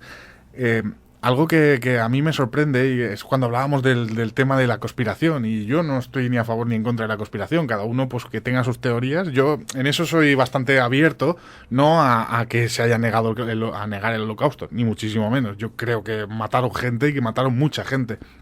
Pero hay algo que a mí me asusta, que es como decía Mónica, a mí me asusta solo una palabra que usan muchas personas que niegan el Holocausto, es la palabra solo. ¿Me explico? Oficialmente no sé cuántas personas dicen que murieron, 6 millones, 7 millones, 2 millones, no lo sé, no sé cuántos son exactamente. A mí me preocupa cuando alguien te dice que hombre, los que ganaron pues jugaron con los números, que seguramente sea cierto. Evidentemente el que gana la guerra también cuenta lo que a él le interesa, en eso estamos todos de acuerdo, ¿no? A mí me preocupa el que te diga alguien, hombre, es que no fueron 2 millones, es que solo fueron 2.000 personas o 200.000, cuidado ese solo. Es que ese solo, estás diciendo, bueno, yo no sé si fueron 2 millones, a lo mejor no fueron 2 millones, pero ese solo, decir solo, delante de 2.000 personas, 200.000, cuidado, que es que no eran judíos que tenían el poder, como, no sé, como los que dicen que son sionistas, no eran políticos a los que mataban, que había que... No, eran gente como nosotros, pobres desgraciados, la mayoría además... evidentemente que matarían a gente que tenía mucho poder y que bueno, pues que de alguna manera podían cambiar el rumbo de la historia también, ¿no? Estos matanzas políticas, pero cuidado, que estamos poniéndole el solo a... Pues si fueron 200.000, pues mataron a 2 Mátaros enteros, 2 ciudades como la de aquí al lado enteras, y solo fueron 200.000, como dicen, o 2.000, o 100, me da igual. Aunque yo soy personalmente de los que cree que fueron a lo mejor más de los que incluso nos quieren decir. Pero eso es mi reflexión en cuanto, o sea, podemos hablar de muchas teorías conspiranoicas. Yo y ahora me mojo, como no suelo hacer nunca, yo creo que Hitler no se suicidó. Creo, por lo listo que era, esto lo hablábamos el otro día fuera de micrófono, yo creo que Hitler no se suicidó por precisamente, a lo mejor sí, pero tengo esa duda, pero dudar de que los nazis hicieran cosas malas. Pero si es que hay imágenes. Evidentemente que quizás lo magnificaron los americanos, es que es eso, cada uno hizo lo que quiso con ese holocausto, pero y los rusos mataron cientos de miles, millones también, lo hicieron, claro, pero no me sirve que me diga alguien, no, es que los rusos también mataban, claro que mataban los rusos y los americanos, pero negar que los alemanes hicieron estas barbaridades, aquellos alemanes, no los de ahora, aquellos, los de ahora son diferentes. Con esa palabra de solo delante, a mí es lo que me preocupa realmente. No, o sea, a ver, es lo que tú dices y que seguramente serían más gente de la que históricamente se dice, ¿no? Pero a ver, la conspiración siempre ha existido y cuando digo conspiración no me refiero a la conspiración que estamos oyendo hoy en día, que si reptilianos, que si tal, y no me refiero a este tipo de conspiración. Me refiero a que siempre en las guerras, si te fijas bien, por ejemplo, España, Estados Unidos acusaron de haber hundido un submarino. Y al final tuvo que claudicar para no perder, al final tuvo que perder las colonias para que no le declararan la guerra, ¿vale? Entonces, y al final se demostró que eso verdaderamente era un montaje. Por ejemplo, en el caso... ¿No? ¿Te refieres al Maine? Sí, en el Maine, sí, bueno, el caso del Maine, sí. Exactamente, ¿no? Por ejemplo, hemos visto en Irak, por ejemplo, cuando ponían imágenes de colegios que maltrataban a los niños tal y cual, y eran puestas en escena, hechas por los propios americanos, para de cara a la opinión pública, asustar a la gente y precisamente ganar a las masas, a los adeptos, a apoyar a Estados Unidos contra aquella cruzada que simplemente a ellos les daba igual, porque, a ver, regímenes autoritarios han habido toda la vida. Lo que pasa que, a ver, hay muchos países donde han estado en guerra y, en cambio, no han metido las narices los americanos para nada, pero basta que hay intereses, que haya petróleo y tal, para meterse en el ajo. De hecho, los americanos, por poner un ejemplo de que es que todos los grandes países o todos los países que han tenido poder utilizan esta mecánica de lo que no les interesa son las víctimas, para nada, o sea, ninguna víctima les interesa. Los americanos en la segunda, que sería en realidad la tercera guerra del Golfo, que es la más reciente, la de George Bush hijo, utilizaron imágenes de la Segunda Guerra del Golfo, de aquella de 1990, porque claro, los iraquíes pues no tenían la fuerza que tenían entonces y tuvieron que poner imágenes, aquella famosa de la bala que pasaba al lado de la cámara, etcétera. Es decir, se manipula, y tanto que se manipula, que los americanos manipularon las cifras. Estoy completamente seguro de que los americanos manipularon las cifras, completamente seguro, porque también les interesaba, igual que Eisenhower, le interesaba decir, hemos venido aquí porque somos los salvadores. Estoy completamente seguro. Igual que los rusos también les interesaba y también les interesaba a los propios alemanes que venían por detrás, ¿no? A sacar este régimen que tenían en medio. Pero decir, me reitero en lo mismo, decir solo, los nazis fueron malos, los rusos fueron malos, es que si no, no estaríamos en guerra, es que si no, no hubieran, no sé cuántos años fueron desde la Primera hasta la Segunda Guerra Mundial y toda la posguerra, o sea, es decir, la Guerra Fría, que los países, ninguno fue bueno. En este caso nos hemos centrado en los nazis, porque existe este libro que se llama Guardianes Nazis y que es muy curioso ver cómo la historia, ¿no? Cristóbal, por ejemplo, que lo sabe, tapa a estas mujeres que fueron auténticas salvajes. Pero vamos, que guardianas nazis, como bien hemos dicho, seguro que vienen en España, seguro que las hay en Rusia, seguro que las hay en Italia, en cualquier sitio. E incluso cuando hablamos de esto del poder, de cómo se manipula la información y demás, no hace falta ya remontarnos a las guerras ni nada. Simplemente, por ejemplo, ya lo tienes con el caso de la famosa manifestación de aquel 11 de septiembre hace años, que decían que había reunido a 2 millones de personas, incluso superando a la primera, ¿vale? En cambio, las fuentes oficiales, según la Guardia Urbana tal, decían que solo habían habido 350.000 personas. Eso en los periódicos, eso, en toda la prensa. Y para nada fue eso. Verdaderamente allí habían 2 millones de personas. O incluso veías las imágenes y tal y superaba el doble a la gente que había en el año 78. O sea que simplemente tienes ejemplos de estos. Pues imagínate tú a gran escala para montar una guerra, para montarle un pollo al vecino de al lado, invadirlo. Simplemente que tú pongas en escena algo para crispar a la propia población y que esa gente esté a favor tuyo para decir, venga, vamos a por ellos. Mira, te voy a poner un ejemplo muy rápido y vamos a ir terminando, que de verdad que vamos a tener que cambiar el tema y a descomprimir un poco esta violencia que tenemos ahora mismo aquí. Hace pocos días vi el documental El Mundo en Guerra, que es un documental que está bastante bien. No sé si está bien documentado o no, pero es curioso porque hablaba muy claramente de los intereses reales de los países. O sea, ellos te hacen creer que unos invaden a otros por derechos, nada. Todo eso sí que es mentira y eso está claro.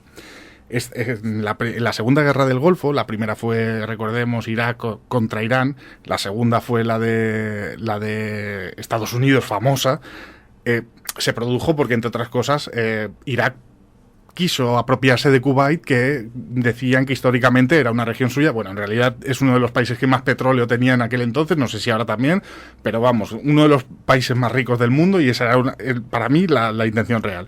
La cuestión es que después de la guerra, Saddam Hussein se quedó allí, se quedó en el poder, y era un dictador, y continuó en el poder. O sea, los americanos fueron a decir, aquí, estas reservas de petróleo no las toques, tú a lo tuyo.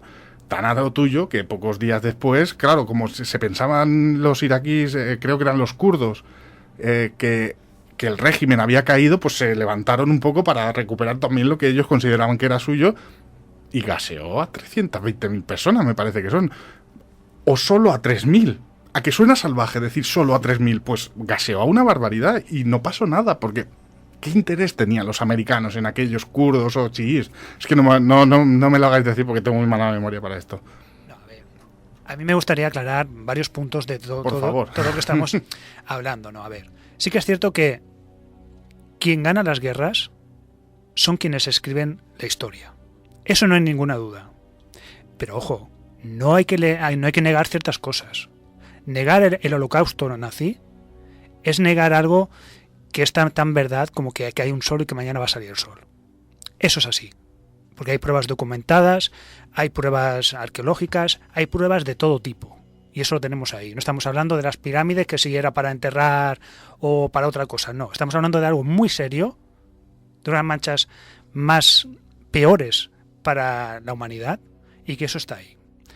Otra cosa también que quería aclarar es que mucha gente se puede estar preguntando, ¿y por qué tengo yo que escuchar cosas estas que me hacen daño, que luego lo paso mal, que veo, como ha dicho Mario, la película de Schindler? ¿Por qué? Muy sencillo. Es que si olvidamos nuestro pasado, es que estamos condenados a repetirlo. Condenados a repetirlo, totalmente. Pero bueno, por defecto olvidamos siempre nuestro pasado, ¿eh? Es innato al ser humano. Olvidamos. Es que, fíjate, es más, seguramente algunos me darán algunos palos, pero hoy día yo creo que estamos viviendo una segunda Guerra Fría. Sí, por supuesto. La segunda Guerra Fría. También.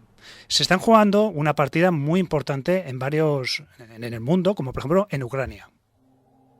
Se está jugando esa partida. ¿Qué pasa? Las masas, si no han visto, no han leído lo que es la Guerra Fría, ¿de dónde viene todo esto? ¿Quiénes somos? ¿A dónde vamos? Estamos perdidos. Vamos a volver a caer en nuestros errores. Y eso no puede ser. Por eso siempre yo voy a defender siempre la historia. Creo que hay que conocerla, aunque sea muy dura, como en esta ocasión. Creo que Mónica ha hecho un trabajo, la verdad que fantástico, porque es algo desconocido. La mujer malvada. Es difícil, ¿no? Hoy día que alguien se meta pues de esa manera tan radical, que un régimen como el nazismo también habían estas mujeres que eran malas. Y no solo las mujeres, también los niños. ¿Por qué? Porque estamos hablando de algo sistemático, algo que está en el sistema, esa maldad. También hay que decir que yo soy de los que creo que el hombre nace inocente, pero la sociedad lo corrompe. Soy de esa opinión. También hay otros que dicen que el hombre es un lobo para el hombre, ¿no? Que no, como decía el filósofo. Pero siempre yo creo que si aprendemos nuestros errores, podemos avanzar en la historia. Y hoy día es muy peligroso lo que nos está pasando. Lo estamos olvidando. Esa página que me he encontrado yo la semana pasada, hay que acabar con ella. No es libertad de expresión, no estamos hablando de eso. Estamos hablando de unas mentiras tan grandes, que hacen daño, que están hechas con un punto de referencia para lograr algo. ¿Lograr el qué? Pues que mucha gente se apunta a estas teorías, que sigamos avanzando por estos caminos tan horrendos que es el nazismo, la xenofobia, etc. Por lo tanto, mucho ojo, leer mucho y ver, aunque nos cueste ver ciertas películas, ciertos documentales, hay que verlo. Mario, perdona. Sí, yo, como dice Cristóbal, también soy de la opinión, como decía, creo que eran palabras de Rousseau, en la época de la Ilustración, ¿no? Que decía que el hombre es bueno por naturaleza y es la sociedad quien lo corrompe. Yo me quedo con esa idea también.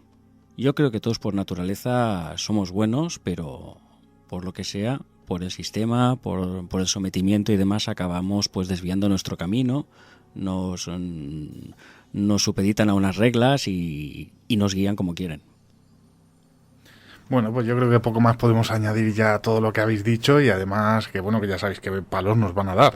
Por estos programas siempre nos dan palos. Yo no estoy muy de acuerdo con lo que dice Cristóbal de que estas páginas tengan que desaparecer, porque creo que se tiene que conocer todo tipo de ideas. Me explico. Hay gente que cree en esto y hay gente que promueve esto. Yo creo que al ocultarlo, al hacerlas desaparecer, lo que de alguna manera se conseguiría es que eso pase a un lado más oscuro, es decir, a una de web, por ejemplo, que es mucho más oscuro, o a esos movimientos que tú no puedes controlar. ¿No? Y aparte que también esto también da más juego todavía, porque aparte de ceder, digamos, esta información, luego la parte de que se encargará de desinformar esta información, de desmentirla. Esto es el pez que se muerde la cola, claro. No, pero es que estamos hablando de Internet, estamos hablando de gente joven que entra sin saber muy bien dónde entra, y lo que ve se lo puede creer exactamente, sin ver la otra versión, es decir, la versión oficial. Claro, yo no tengo ningún problema en que se ponga eso al lado justamente de la versión oficial, pero simplemente un joven entra en esta página, un colega le dice, mira lo que es el nazismo de verdad, y ve simplemente esto, puede llegar a confusión. No, por eso yo antes, cuando he hecho aquella aclaración que la conspiración siempre ha existido, por eso decía, no me refería a las conspiraciones de que se hablan en Internet y tal, sino que me decía tal como dice Cristóbal, ¿no? Las conspiraciones siempre han existido, pero dejando aparte esta conspiración entre comillas, que es la que estamos viendo en Internet, que todos son conspiraciones, que la hacen gente joven que ni han leído, ni se han informado, ni demás. Bueno, pues ahora sí que ya poco más vamos a añadir y nos vamos a marchar unos segundos musicales para descongestionar este mal ambiente que tenemos ahora mismo aquí, mal ambiente entre comillas, ya me entendéis, y vamos a hablar de algo completamente diferente. Vamos a desconectar unos segundos, llamamos a Pedro Vallespín y hablamos de ese mundo de los videojuegos y el misterio. Venga. Macho, y esto es un saludo para nuestros amigos de los misterios. Nos miran, ¿qué si los misterios nos miran? Pues ¿qué le vamos a hacer? Porque nosotros a fin de cuentas también los miramos a ellos. A lo largo de la historia de los videojuegos, cientos de anécdotas se ciernen sobre ellos, relacionadas con el mundo del misterio.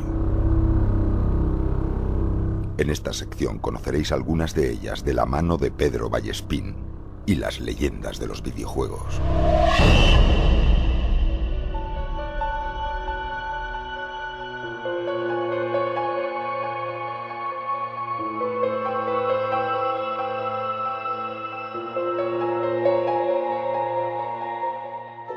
Bueno, y cambiamos radicalmente de aires. Tenemos con nosotros a Pedro Vallespín. Pedro, buenas tardes. Buenas tardes, ¿cómo estamos? Vaya música, ¿no? La que está sonando. Sí, la verdad es que sí. Es que trae recuerdos y me pongo triste yo. Esas épocas que no volverán cuando eras niño y todo era tranquilidad y no había conspiraciones ni nada. Desde luego que sí. Pedro, vamos a hablar de una saga de videojuegos que es la saga Zelda. Antes de adentrarnos un poco en lo que son sus misterios, ¿qué importancia tuvo esta saga para la historia de los videojuegos? ¿Cómo se la presentaríamos a alguien que no conozca nada de ella? Bueno, esta saga apareció en los 80 de la mano de Nintendo. Es una de las sagas más conocidas que hay en la historia. Sus juegos, la mayoría han tenido unas puntuaciones súper altísimas y todo el mundo que ha jugado a ellas desde pequeño pues la recuerda con mucho cariño. Yo mismo recuerdo con mucho cariño el de Super Nintendo, el de Link to the Past, y ha tenido una relevancia importante porque se ha convertido en un icono. O sea, el Link, el protagonista, pues ya es súper reconocido, ya ese elfo que va correteando por ahí buscando la Trifuerza, yo creo que es algo que ya todo el mundo reconoce y no creo que nadie que haya jugado videojuegos no sepa quién es la leyenda de Zelda. Mira, Pedro, supongo que estás conectado al chat y ¿Sí? te hacen ya la primera pregunta relacionada a este videojuego, que es algo que ver con una de sus versiones, creo que para Nintendo 64, que es el Majora's Mask. Uh-huh. ¿Qué nos puedes contar de esto? ¿Hay algún misterio relacionado con muerte, Majora's Mask, Zelda? Sí, hay una historia por ahí en internet que está con el Cleverbot, que ya sabes lo que es, que trata sobre hay un programa en el cual tú puedes hablar, un programa de internet que puedes hablar con ese programa, y él te habla y da a entender que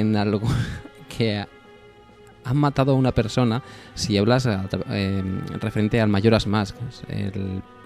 Esa máquina te habla como si estuviese metido dentro y te habla sobre un tal Ben que se supone de que lo ha matado y está hundido en un río o en un lago, como si lo hubiesen ahogado.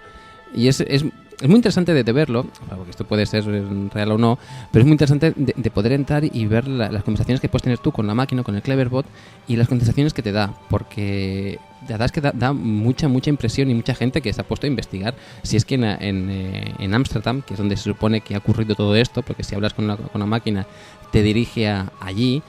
Hay gente que ha querido ver y todo, a ver si de verdad ha habido un tal Ben que haya muerto ahogado en algún río.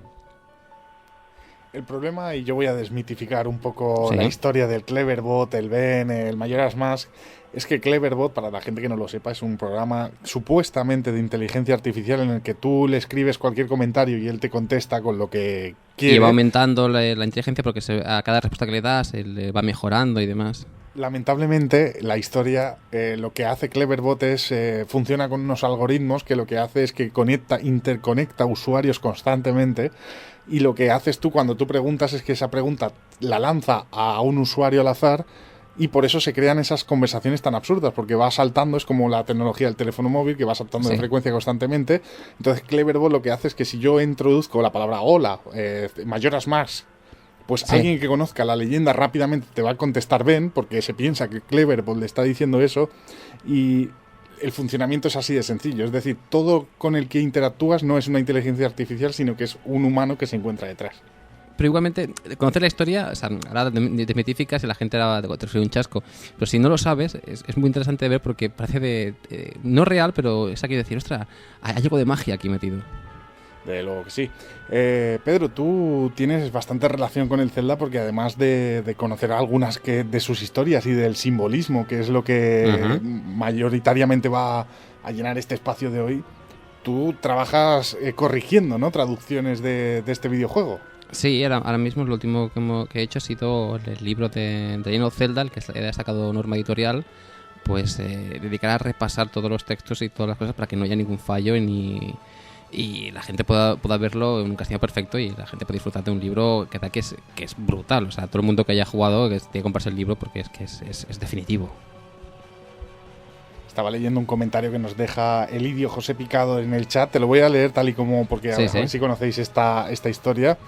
Dice que un día, que él había leído que un día al terminar del trabajo, uno de los programadores se dirigía a su casa y al entrar ella notó un líquido rojo esparcido por todo el piso, siguió este rastro y al entrar en su cuarto vio que su familia había sido asesinada y en la pared había dibujado una extraña imagen, algo parecido a una máscara.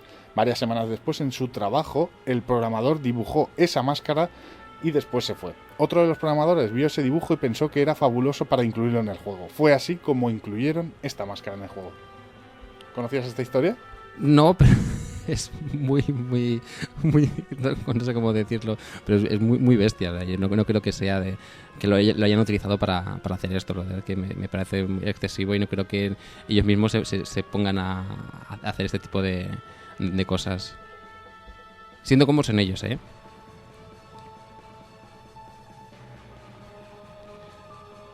Sí, y ahora te comentaré un par de cosas sobre la inspiración, que hay gente que puede tomárselo y decir, ostras, ¿hasta qué punto están metidas las conspiraciones? Ahora verás.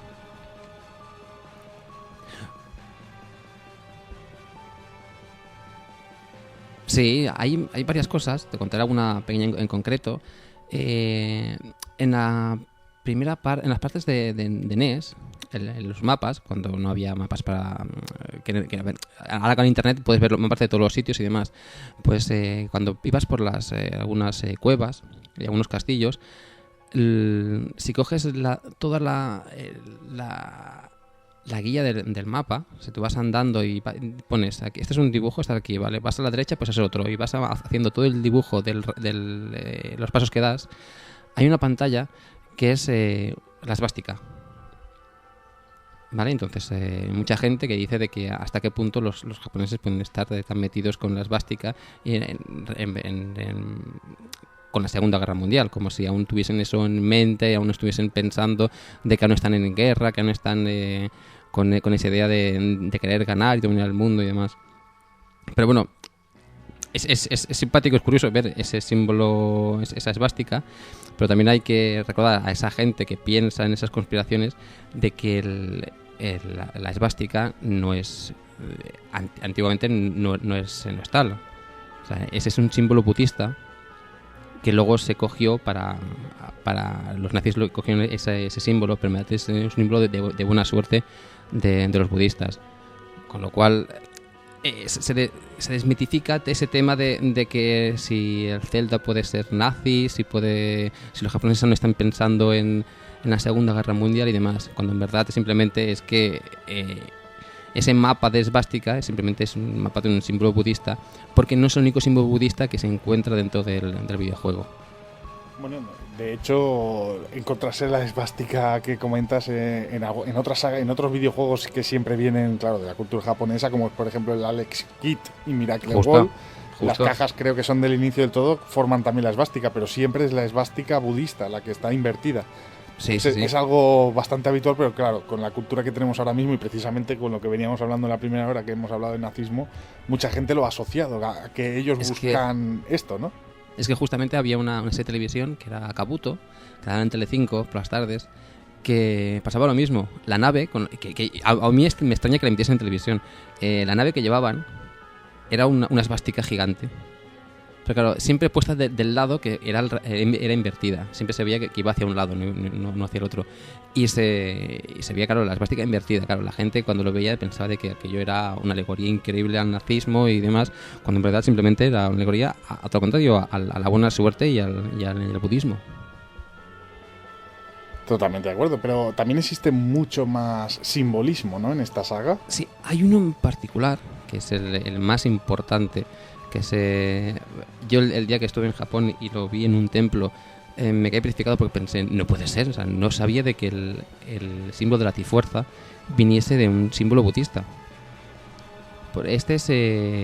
Es una de unas cosas conspiranoicas que hay, que circulan por internet, que si te pones a buscar podrás encontrar de que la gente ya está tomando el tema de la Trifuerza con el ojo que todo ve, con ese símbolo de los Illuminati y demás del triángulo. Todo el mundo está pendiente de eso porque si coges el dólar, tú coges un dólar, miras el dibujo, ves la pirámide aquella con el ojo que todo ve. Si coges la esquina superior derecha de la parte de atrás, donde pone one, donde pone 1, la E, si la pones de lado, la pones tumbada, la sombra de dentro hace la Trifuerza. Todo el mundo está convencido de que la Trifuerza, la gente que lo haya hecho o el símbolo budista, todo tiene una relación por el hecho del poder. Que en parte podría ser así, porque este símbolo es del clan Hojo, un clan que estuvo por el siglo XII en Japón, el cual era una familia, era un clan muy poderoso, tenían mucho dinero, tenían mucho poder, el cual durante la época del shogunato de Kamakura, creo que era a partir del 1100 y algo hasta el 1300 y algo, el clan Hojo lo que hacía era dominar en la sombra. O sea, el shogunato Kamakura, pues ellos eran los regentes, estaba ahí como el shogun, ellos de cara al público eran el shogun y demás, pero sí, eran simples títeres del clan Hojo. Con lo cual, al haber esta similitud con los Illuminati, con todo esto, hacen una relación con lo que podría ser, que no digo que no, pero al saber de que eran los que llevaban el poder en Japón en esa época, pues da su qué y tiene su gracia. ¿Y por qué crees que incluyen todos estos símbolos en un videojuego sencillo que al fin y al cabo solo es para divertirse? A ver, yo convencido de que los conspiranoicos dicen de que lo hacen para introducirte esa imagen en la cabeza y tenerla siempre. Cosa que es verdad, porque al final yo lo veo Trifuerzas en todas partes. Incluso a veces en el TMB, en algunos autobuses, veo la Trifuerza y hay muchas empresas que tienen la Trifuerza puesta de marca. Pero yo simplemente creo que es porque este símbolo de la Trifuerza está puesta en muchos templos en Japón. Vas a un templo de Japón y ves en muchas partes lo que es la Trifuerza. Y entonces pues es un símbolo pues de poder, de religión, yo creo que de pureza. Yo creo que el hecho de la Trifuerza es una constante que te da poder y es lo más puro que hay en la historia del videojuego. Pues yo creo que es simplemente ese simbolismo. No creo que llegue a nada más oscuro. Claro, de alguna manera lo que quieres dar a entender es que ellos viven la religión de una manera muy diferente y prácticamente toda la industria de los videojuegos, por no decir toda, viene de Japón. Entonces sí, ellos inculcan esto en absolutamente todo lo que hacen, ¿no? De alguna manera. Sí, es como buscarle un 3 pies al gato cuando el Dragon Quest, por ejemplo, en las iglesias no siguen a un dios, siguen a la diosa. O sea, solo hay una y es la diosa, no es un dios. Y toda la iglesia, pues es la iglesia de la diosa. Que no hay que buscarle más. Simplemente yo creo que los programadores, la Trifuerza les hizo gracia porque en su pueblo verían siempre la Trifuerza allí, lo verían como algo de poder y lo debían utilizar como algo sagrado, nada más. Yo creo que simplemente es eso. Otra cosa que en la parte escondida haya de que sea el símbolo del clan Hoyo, que era el que llevaba el poder en Japón durante más de 200 años, a la sombra, cosa que eso se puede vincular ya también a toda la trama conspiranoica de los Illuminati y demás, de que están ahí detrás contando todo el dinero y todos los poderes. Yo ahí ya más no podemos saber, pero es divertido por el hecho de ver similitudes entre unas y otras. Y otra similitud que también había es que el clan Hoyo era un clan que estaba en la parte de Izu, que supongo que te acordarás, que es en la parte de Izu está en la isla de Izu, la Izu Oshima, que es donde en teoría pasaba la historia de Ring. Correcto. Sí, correcto. Y para terminar, algún misterio más. Bueno, yo quiero comentar un misterio que la gente es quizás el que no sabe, sobre todo cuando hablan de Zelda. El muñeco verde se llama Link, no Zelda. Sí. Este es el misterio más difícil de resolver de Zelda, ¿no? Sí. Es un poco de humor. Sí, porque cuando ven a un tío de verde, un elfo de verde, y dicen, mira, es Zelda. Y dicen, no, es Link. En ese caso sería una princesa y demás. Pero hay un par de tonterías más que puedes encontrar por ahí por internet, porque hay gente que piensa que el idioma Ilío, que es un idioma que aparece en el videojuego, es un idioma que está vinculado a alguna cosa secreta a favor del demonio, porque desde los monjes y tal, no sé qué. En verdad eso se desmiente fácilmente, porque si sabes leer japonés en lo que es el katakana, uno de los alfabetos que tiene el idioma japonés, puedes ver la similitud de todos los símbolos del idioma Ilío con el katakana, con lo cual puedes ver de que en verdad es una variación de un alfabeto japonés. Pero bueno, a la gente le gusta darle vueltas a las cosas y pensar que hay más de lo que hay. Es decir, que han cogido algo que ya existe y lo han modificado para que simplemente quede estético dentro del juego, ¿no? Sí, vas a internet y buscas la escritura Ilía y pones conspiración, puedes ver de que la gente está ahí, de que si es un método de comunicación de los Illuminati, que si no sé qué, que tal, cuando en verdad, si tú lo coges la foto katakana, puedes ver muchísimas similitudes y simplemente es un cambio. Es una pequeña modificación pues para poder hacer que el juego no sea en japonés, sino que sea un idioma nuevo, como si fuese un idioma élfico, pero no tan currado, porque en verdad se nota enseguida de dónde viene. Bueno, pues con esta música nos vamos a ir despidiendo y porque poco más podemos añadir. Pedro, ¿quieres decir alguna cosa más? No, la verdad es que el videojuego tiene muchísimas tonterías sueltas y demás, pero que lo relevante es poder desmitificar a la gente que haya mirado el videojuego de Zelda como lo que es el idioma Ilío, como es lo de los símbolos nazis que hay dentro del videojuego, como buscarle un poco el tema del que eso sí que me gusta, porque ahí sí que queda un poco de verdad, que es en lo del clan Hoyo, que es el hecho de que hayan estado detrás del poder, al igual que pueden verse los Illuminati, que luego los Illuminati tengan el ojo que todo lo ve y tengan la Trifuerza inculcada en algunas partes. Eso sí que me hace mucha gracia, y eso sí que deja dudas en lo que es conspiranoico y lo que no. Bueno, pues poco más que añadir, Pedro. No, yo ya... Como siempre, un placer y que te esperamos pronto aquí otra vez. Pero aquí en el estudio, ¿eh? Yo, cuando sea, yo voy para allí. A ver si es verdad, para hablar de solo misterios, por ejemplo. También. Que el último no puede ir, pero bueno, ya vosotros hiciste un buen trabajo y ya hiciste todo lo que tiene que hacerse. Bueno, Pedro. Un gran programa, por cierto. Un gran programa, ¿no? Un programa, sí, un gran programa. Bueno, Pedro, pues muchísimas gracias, como siempre. A ti. Un abrazo, Pedro. Queda bien.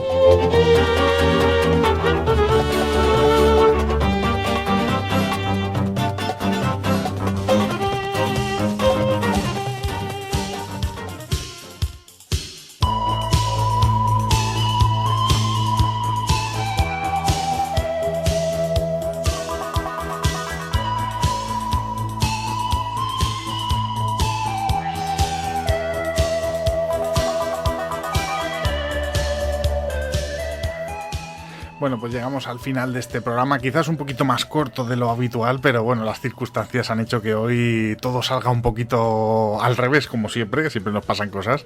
Nos vamos a ir despidiendo. Mario, como siempre, muchísimas gracias. Todo lo que quieras comentar para terminar. A vosotros, bueno, poco que añadir, porque ya hemos comentado antes sobre el tema principal y bueno, yo como soy bastante profano en tema de videojuegos, no me mojaré